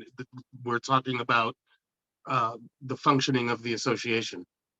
I mean, thank you, Adam. I understand the magnitude of the issue. It's just, it's like saying we have a payroll problem. All right, let's vote to fix the payroll problem. That doesn't fix the problem. You just tell them to fix it. What's the issue? Well, again, the issue is that it was part of the task force, right? The task force was mandated to investigate equity. This is one of the issues that goes to the heart of that issue. It is a recommendation of the task force that the SPJ board adopt that recommendation. Now, whether it has to go to the bylaws committee to create bylaws, that's secondary, right? The board still votes on the recommendation that the task force gave it. And we vote on it. We say, yes, we adopt that as part of this task force mandate.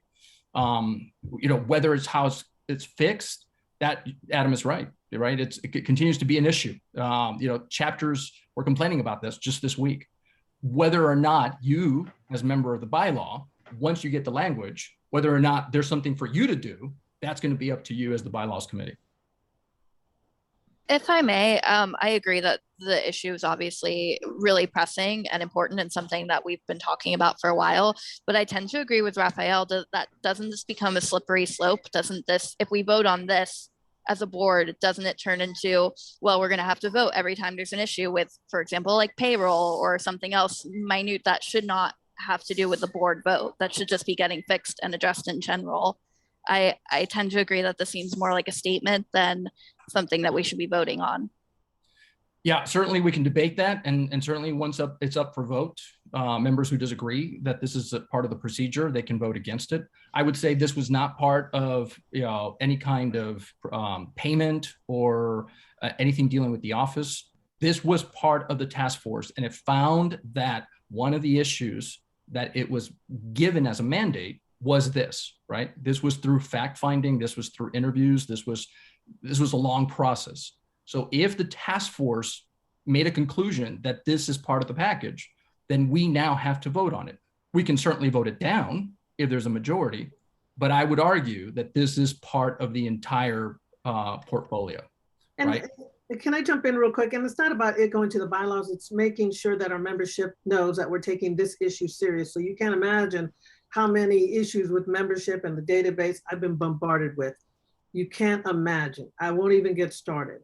But it's not something that goes into the bylaws. It shows that the delegate task force looked into this issue, made sure it's serious, because remember, how many members you have in your chapter relate to how many delegates you have in representation. So it falls back into that. Are we going to make it a bylaws? No, it's something that's on the record that we're taking seriously. So members know out there, because again, Emily and Raphael, you guys have not been bombarded with so many presidents, so many members. I'm not here, I'm not there. I want them to know on the record that we're serious about this. And I think somebody pointed out in the chat that this is a sense of the board kind of statement that we'd be making. We're basically making it clear that this is our priority, and we're directing the executive director to make sure this is seriously addressed. Right. I mean, seriously addressed on the record. You can't imagine, I hate to say it, sometimes I get the abuse, like, what are you doing about this? We've been hearing it for years. And, some of you guys have been, some of you on the board, and we have been hearing it for years. It's just something on the record that as a board, we're hearing you people. Every time you give us your $75, even though you don't see your name up there, we're hearing you. That's all it is. Not going to be a bylaws thing. It's just, in my opinion, it's that the task force was tasked with look into everything that you believe is a weakness. And again, remember, the number of people you have in your chapter will decide how many delegates you get in representation. And that's key. Danielle McLean. Yeah, thank you very much. I support making this kind of statement. I'm especially adopting this as part of the task force recommendations. So I support this. I think this is the biggest issue facing the society, and appreciate all the conversation surrounding it. Just a question for John Schertzer. I know the last regular board meeting, I asked that we get a report that talks about all the different issues that need to be fixed and like our progress in terms of fixing that.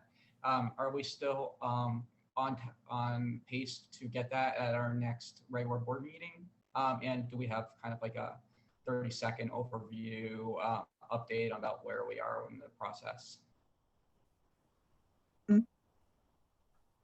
As I reported at the last board meeting, I mean, the most of my executive director report was on this issue. So it's about how we're addressing it and trying to get to the bottom of it. And this is a good time, and obviously the most important time to get addressed, because it does impact delegate counts and things of that nature.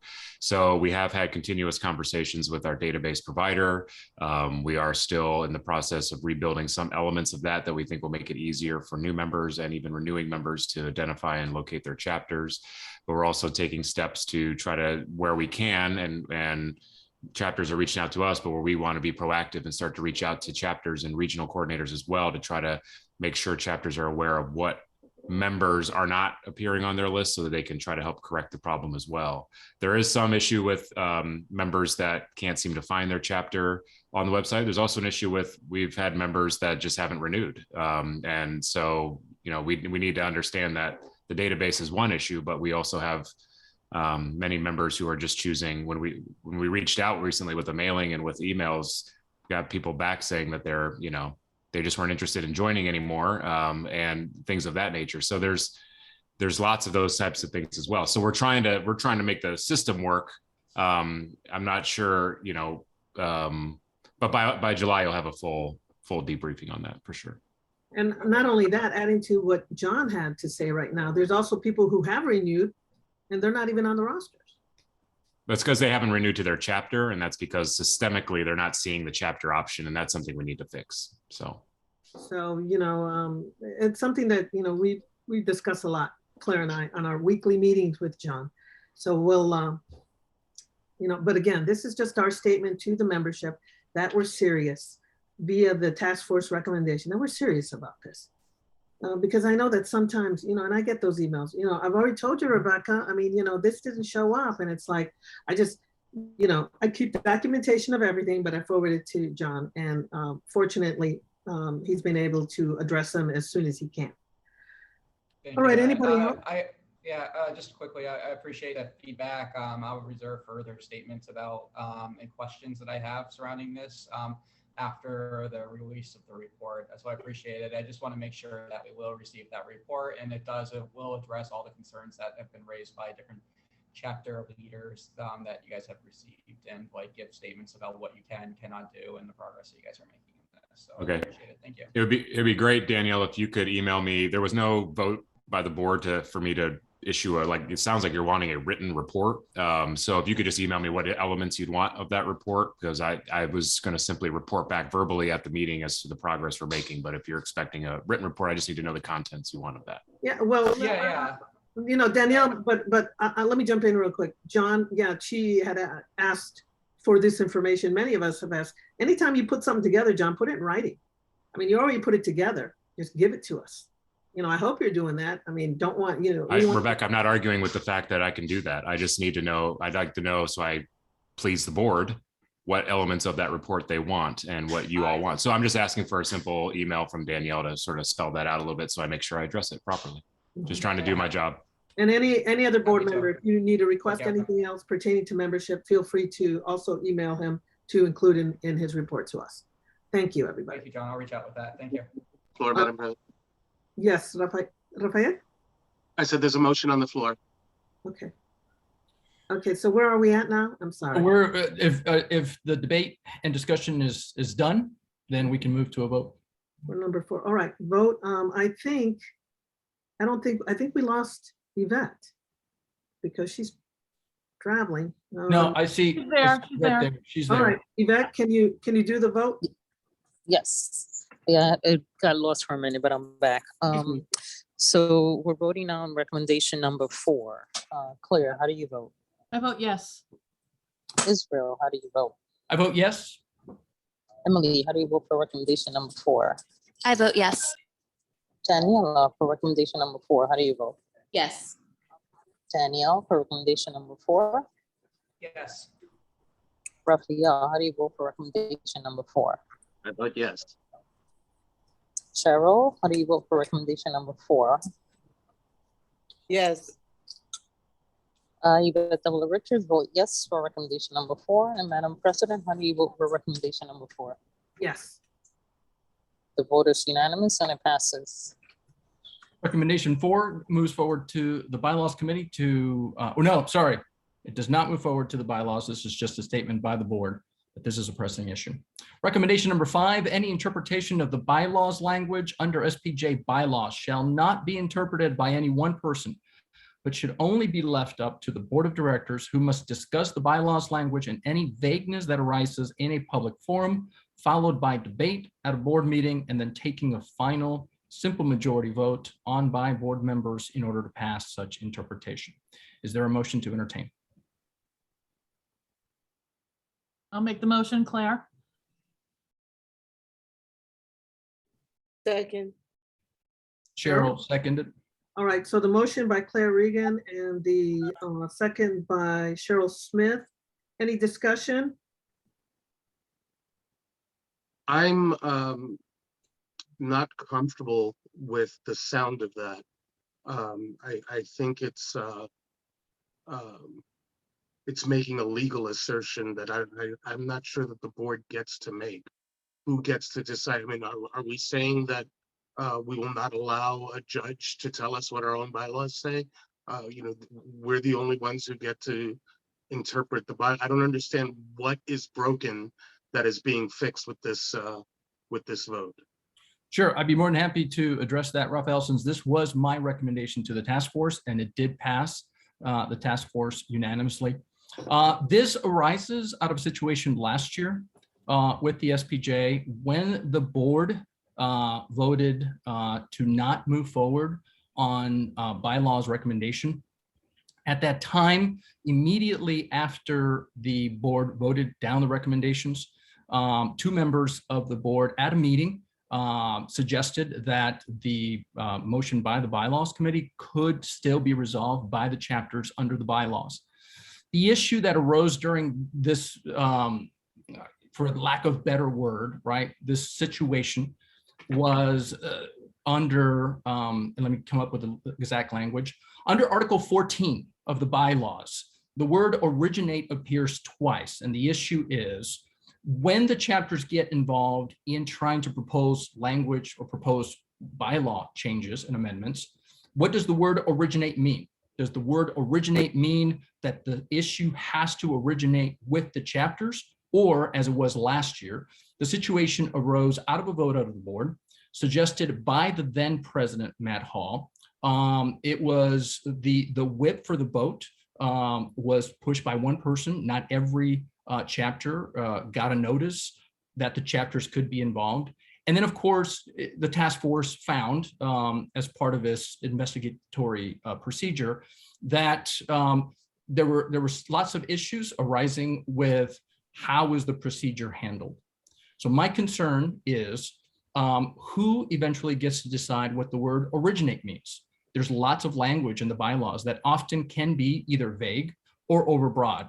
And the question is, should that power to just read what the original meaning of that word is should be to one person, like the president, or like the executive director, or should that be something that the board is responsible of if ever issues of vagueness and overbreadth on the bylaws come into being?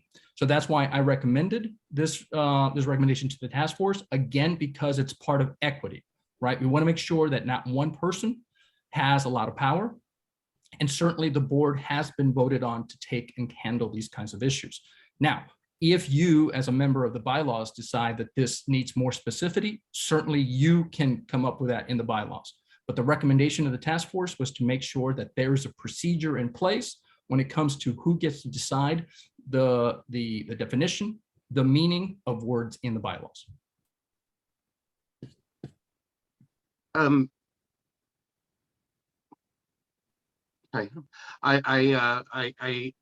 having been part of that conversation last year and having observed it, and honestly, we had, you know, we addressed very serious questions there. My recollection is that our resolution consisted of consultation with our attorney. Are we precluding that possibility of consulting with our attorney before we decide that something was done in an appropriate manner or not? We have to make that decision without consulting our attorney because, you know, it has to be a board. I am hesitant to stop a process that while I may not have liked the way it happened, did happen in fact legally, did happen in consultation with and consideration of what our bylaws are. I was not happy about the whole thing, but that whole thing led us to where we are right now, where we're considering these task force proposals. If I recall correctly, the majority of things that the board wanted to stop were in fact stopped. So I just hesitate to vote yes on something that says what this motion says. I'm not comfortable with it at all. I think it's saying that that you know, we interpret the bylaws and nobody else gets to do that for us. I don't think that's reality. I think people disagree, and they need to discuss it. They need to debate it, and I mean, ultimately, we decide what we're going to do as a board. But I don't think that we get to say nobody gets to interpret the bylaws but us. We can get challenged by our members, and you know, all of this discussion is about, you know, giving people voices and saying, you know, what we say goes is just seems to run counter to that to me. And maybe I'm misunderstanding you, and I apologize if I am, but last year did not go the way I wanted it to, but I think it didn't go the way I wanted it to, fair and square. Yeah, I have a different opinion on that. I thought a lot of things were railroaded quickly. I thought that, you know, I just look at this as checks and balances, you know, of fairness, because everything, you know, last year was rush, rush, rush. I remember just asking questions about making sure that anyone who took part in it was in good standing, and I was told that would be insulting to ask that question. So I look at this as kind of in a sense, a safeguard. So I look at it a different perspective as you, Rafael. Anybody else on this issue? And let me just say this, because Robert Becker is pointing out something that I think should at least be addressed. And he says that the question if the bylaws were under Robert's rules, generally the parliamentarian rules on the bylaws interpretation. I honestly, as someone who acts as a parliamentarian, I'd be very uncomfortable with one person deciding such a big issue. You know, I think over the past year, two things have struck to me, and certainly the task force, we've discussed this time and time again, right? Checks and balances, and not only that, but accountability across the organization. No one individual, no one board should have all the power.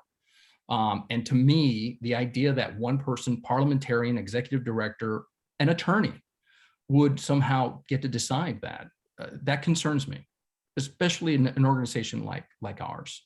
And so I agree with you, Rafael, that we can have a discussion and debate about what that word is. We can certainly ask an attorney to give us our interpretation of what we're about to vote. But in the end, we get to decide that in the open.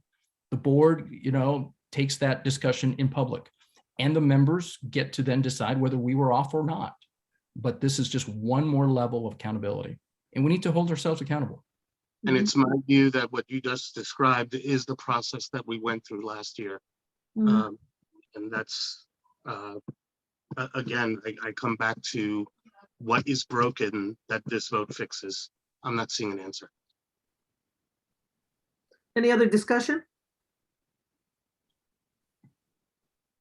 Anybody else? All right. All right, let's take a vote. Yvette, on recommendation number 5. Yeah, recommendation number 5. Claire, how do you vote? I vote yes. Israel, on recommendation number 5, how do you vote? I vote yes. Emily, on recommendation number 5, how do you vote? I vote no. Danielle, on recommendation number 5, how do you vote? I vote yes. Danielle, on recommendation number 5, how do you vote? No. Danielle? I said no. Okay, couldn't hear you. Rafael, on recommendation number 5, how do you vote? I vote no. Cheryl, on recommendation number 5, how do you vote? I can't hear if she said anything. I didn't. Cheryl? Did you say Cheryl? Okay, yes. Yvette Deliverators, I vote yes for recommendation number 5. Madam President, Rebecca, I how do vote you vote? yes. Okay. It's a 6 yeses 3 no's. and 3 no's. The motion carries. So recommendation number 5 will now go to the Bylaws Committee to be considered for language. So Madam President, because the discussion has been raised, there are motions that were not made by the majority of the task force. So if someone wants to make a motion to move one of the recommendations that the board disagrees with, now would be the time to make that motion. And are you saying about the ones that April and Bill Byers brought up? Are you talking about those? Well, I know they've brought it up in different language, but what I think everybody has been discussing is motion number 4, which was a 4-3 vote to oppose, a 4-3 vote to oppose. So motion 4, since members have brought up this language, now would be the time for someone, if they want to go ahead again and go against the recommendation of the task force, this would be the time. Okay. Correct me if I'm wrong. Is what you're saying, Israel, that this is the appropriate time to motion to support, like motion number 4, for instance, like requiring a 2/3 supermajority vote, bring one of those back to the table? That's correct. So Emily, you know what? Let's do that. Let's do that. You know what? Well, I would like to make that motion then in regards to that specific motion for the 2/3 majority. And can we, Emily, thank you. She made a motion. Anybody want to do a second on this? Second. All right. All right. Now, real quick, excuse me, hold on. Let me write that down. All right. Board, you're aware from the documentation you were given about April Bethia that recommended that the board consider a recommendation that the task force had voted down. The recommendation would require a 2/3 supermajority of votes cast by the membership to adopt bylaws amendments. Right, Israel? This is the one. that's correct. So the language right now that, again, because everybody kind of moved on the motion and Emily jumped ahead of it. So the exact language that this board would vote on is to say, we disagree with the recommendation of the task force.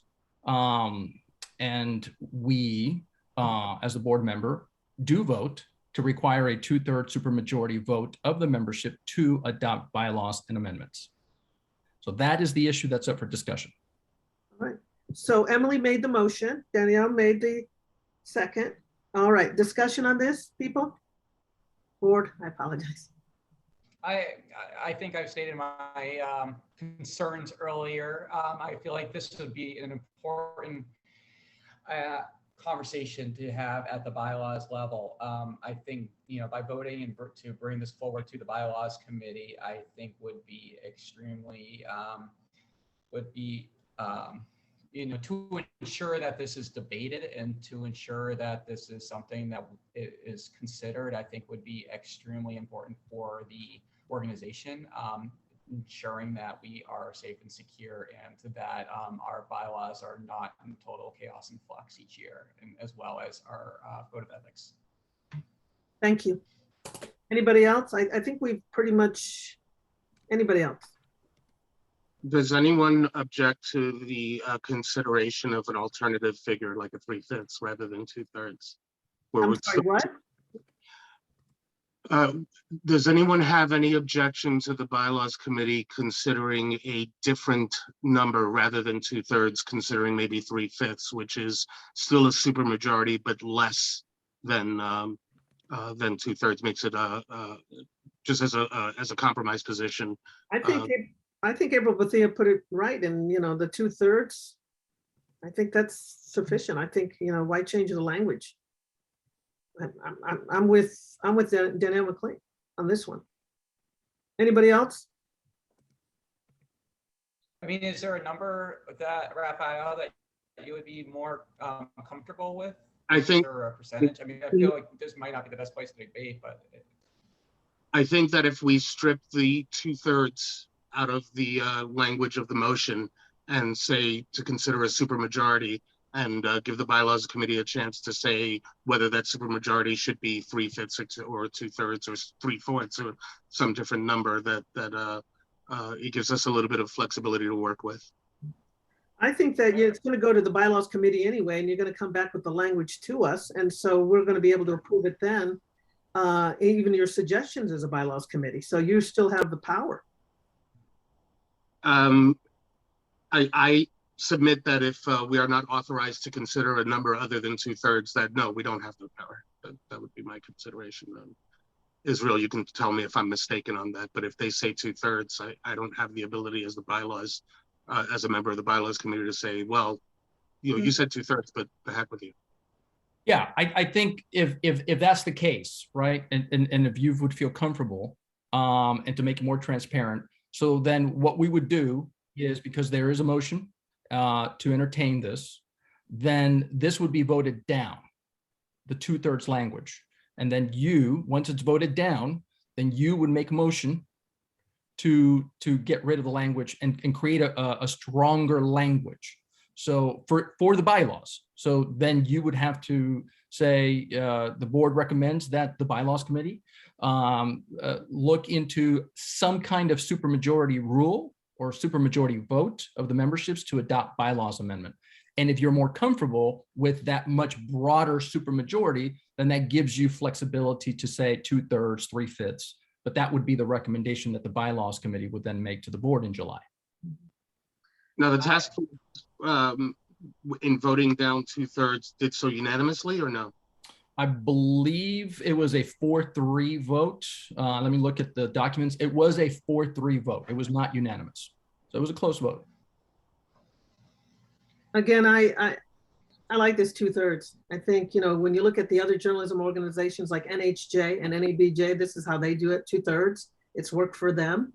I don't think, there's ever been anything that we've heard that, oh my gosh, they didn't do it right. And again, I look at organizations with experience in this area. So anyway. And then let me just say this one more, again, Rafael, because you're in the bylaws. I would take the word of Bob Ecker, who's been in the bylaws. He says this is a recommendation to the bylaws committee. It could come back to you saying another number would be better. So if that's the case, we can certainly send the 2/3 of the votes cast to the bylaws. And if your committee recommends it shouldn't be 2/3, but it should be 3/5, then that would be the presentation you would make in July. I feel better with that context. I believe we should keep it 2/3. And if the bylaws committee, for whatever reason, does not see that's appropriate, then they can come back to us and we'll deal with that when we get there. But if this is appropriate enough for NAHJ and NABJ, I don't see why we should try and reinvent the wheel. Yeah. And again, I'm just telling you from experience because I was a VP for 4 years at NHJ. Thank you. Raphael, I appreciate your the working on the language there. I think knowing that it would just go to the bylaws committee and the bylaws committee would have the flexibility to make that change to find the number that's adequate. I think we'd fine to just leave it as is. But like, I do appreciate you bringing that up and thinking of the supermajority language. I think that would have been a good solution as well. So I appreciate the care. So thank you. Definitely. Thank you all. I think, Rafael, that you bring that up. It's important information for us to know, and also that you're already, as someone that is on the bylaws committee, it's language that you all will be working on, refining, and then bringing up to the board again. So thank you for that. Anybody else? Do we need to specify 2/3 of votes cast, or is that? No, it's already the recommendation. I think he just Israel Balderas, can you read it to her again, please? Yeah, and let me just say this, because language does matter, and I think Hazel Becker has a point, and that is the language that I wrote there was the language from the task force. I took the words of the task force, which was require a 2/3 pardon me, supermajority vote of the membership to adopt bylaws amendments. That was the language of the task force that was voted down. Hazel brings up the right issue, which is you mean 2/3 of the votes cast. And my recollection of the discussion was exactly that it was the 2/3 of the votes cast, because obviously it's people who are voting. So this is not my motion. Certainly I brought it up as a parliamentarian, but we would have to come up with language that I think that is appropriate to that. But in So, the recommendation that April put there, the recommendation required 2/3 supermajority votes cast by the membership to adopt by the bylaws amendment. The language is there. yeah, that's correct. So the language, you are correct. That is what she wants. Unfortunately, the language from the task force is not of the votes cast. It's the language of the task force is supermajority vote of the membership. So to your point, Rebecca, and what April was suggesting, and to Hazel's point, I would agree with that the language that we are voting on right now to recommend to go to the bylaws would be that to require a 2/3 supermajority vote of the votes cast to adopt bylaws amendment. And while we're not taking the public comment, I did see that my friend Adam shook his head. So the nonverbal communication is important. So I would say that, Raphael, I think that would make you more comfortable. And to Hazel's point, she is absolutely correct. All right. So would the board would feel more comfortable if I put that exact language there for the record? Yes, go ahead, put it in there. The only which we should be considering is what's in the motion. That's correct. So let me go ahead and do that. So as long as the motion says 2/3 of votes cast, we're in good shape. how do you like that? Will the gentleman from Florida be okay with that? I'm fine. It's not my motion. Okay, so that would I'm be good with that. Okay, so that would be my motion. I'm good with that. Okay. We need to do a friendly motion to amend the current motion. Just to be safe, Danielle, I would say yes. Let's just go ahead and do that for the record, just to. I accept the friendly amendment. If All that right, helps. Excuse me, what are we doing? So, Madam President, here's what we're going to do, just to dot our T's and cross our I's. We're going to vote on the change to the original motion, because there was two motions to move to the language. So by voice vote, does the board agree that the amended motion should be voted on? Yes. Yes. Yes. Any opposed? Can I just ask which motion are we making this vote on? I'm sorry. It's just on the language. That's It's just correct. a friendly amendment to the original motion. Yes. Understood. Thank you. Okay. So if everybody's okay with the language, this is the exact language that we are now voting on. The board disagrees with the recommendation of the task force and moves to vote to require a 2/3 supermajority vote cast to adopt bylaws amendments. Okay, so we need. I'm motion to accept that language. Oh, so you're putting the motion? Okay, who seconds this? I'll second. All right, Danielle with the motion, second by Emily Block. And so are we done with this discussion, or do you need more discussion on this? If it is accepted, no, ma'am. No, Madam President. All If right. it's accepted by the majority by a voice vote, then we can move forward to the vote. right. Can we vote? So this is the vote on the 2/3 votes cast, Supermajority vote supermajority vote. All right, of the votes cast. That's correct. That's the language that is there in the chat. thank you. Sorry, guys, it's been a long day already for me. Yvette Davila, can you give us, Yvette Davila, Richards, can you give us, call the roll? please? One second, I'm just writing it down. So we're voting on the language of a 2/3 majority vote. Yes, and the exact language is in the chat if you want to refer back to it later, Yvette. Just call the roll, please. Okay. Claire Regan, how do you vote? I vote yes. Israel, how do you vote? I vote yes. Emily? I vote yes.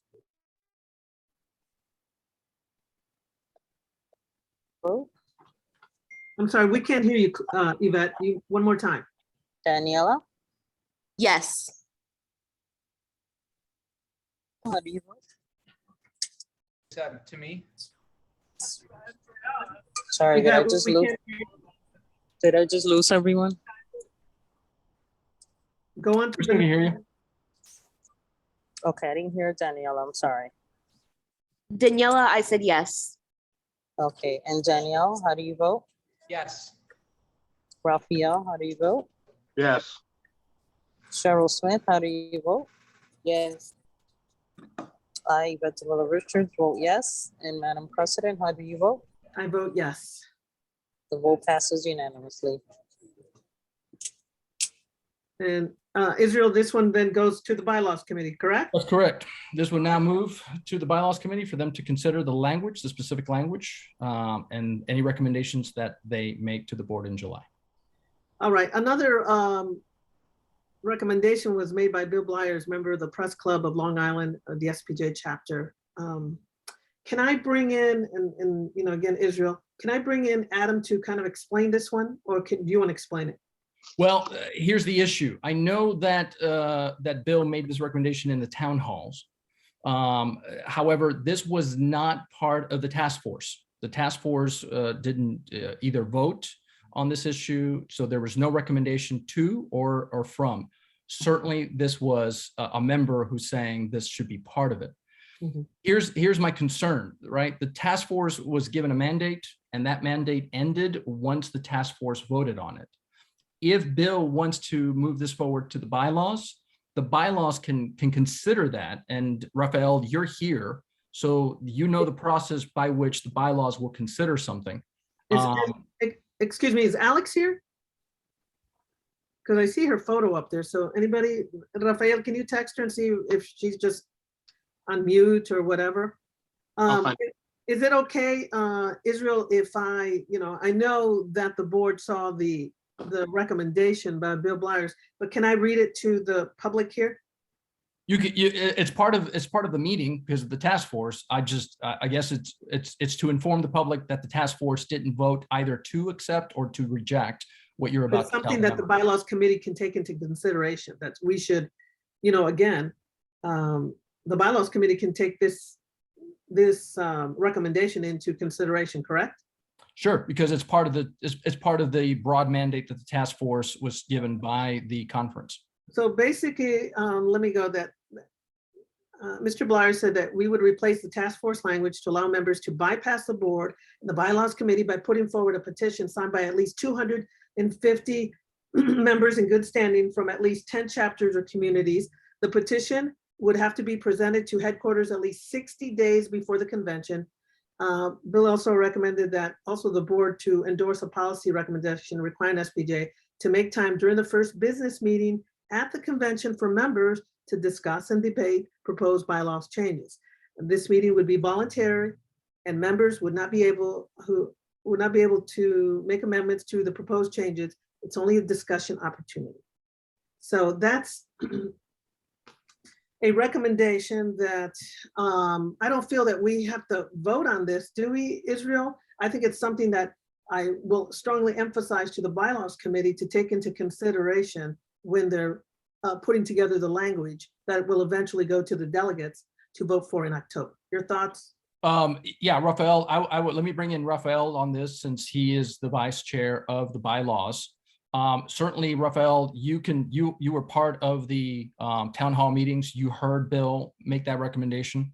While I would say that we can't vote on that because the task force didn't either recommend nor reject, that's certainly something that your committee can look into because you get recommendations from members. Is that correct? I would agree with that. I would say that based on the same limitation that we imposed on ourselves earlier regarding the 72 hours for considering a particular proposal. In this particular case, the Bylaws Committee can look at this and decide whether or not to recommend it to the full board. I don't think it's, honestly, I think if we made a decision now, we'd be rushing it. Yeah, and so Madam President, you can certainly send an email to the bylaws for, you can take the concerns of a member, you can forward it to the bylaws and with your language, you can say, please consider this. And when they present in July, that can be part of what they recommend to us. And I can actually open the door to that process for anything that we've been discussing in this meeting. If anybody wants to make a suggestion to Alex or to myself or to the other members of the Bylaws Committee, you can do it to us directly. You can do it to us through the president and executive director. You know, we're transparent about how we're operating here. So let us know, let Rebecca know, let me know, let Alex know. I mean, you know, put it on your website, whatever you want to do. Just by all means, make sure that that we're hearing what you have to say. But this recommendation we can certainly consider that without needing a board vote on it, because it's a process thing. It's not really a policy thing. Thank you. Rebecca, can I recommend that we send as part of like that package that we just discussed, that you include codifying the any changes to the ethics committee to that supermajority vote as well? Right. So I would say that recommendation, again, are you going to send it to the bylaws committee, or are you talking about this one right now? Yeah, just like the emails over to the bylaws committee to please consider that instead of like having a formal vote like right now, but to please consider codifying like changes to the processes of the ethics committee to codify it and tie changes to, or the code of ethics to, you know, make sure it's codified to that 2/3 vote process that we have. I would or definitely majority vote. I would definitely put that in documentation, send it to the board, what you have proposed, Danielle, and definitely to the bylaws committee, because all language, you know, again, as Rafael said, transparent and open, best to have it there, and then they can figure out, and again, they're gonna bring back the language to us to vote on in a month, or July 23rd, by the way. So thank you, Danielle McLean. All right, anybody else? I think that pretty much wraps things up, right? Anything else that we have to discuss right now? Don't want to keep you any longer. I know you guys it's almost 2 hours. So I don't know, I'm losing time here. So the approved recommendations, the amendments, they're going to go to the bylaws committee. The committee members will write up the language for the bylaws that the delegates will vote on. And in the end, the delegates get to vote for this in October.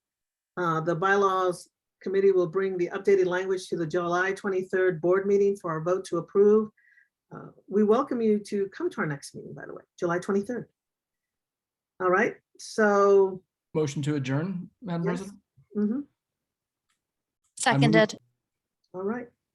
And who, Israel, you motion, Emily? And Yes, I seconded.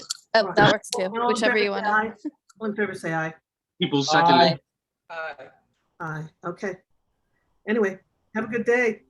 All right. Thank you, everyone. Anything-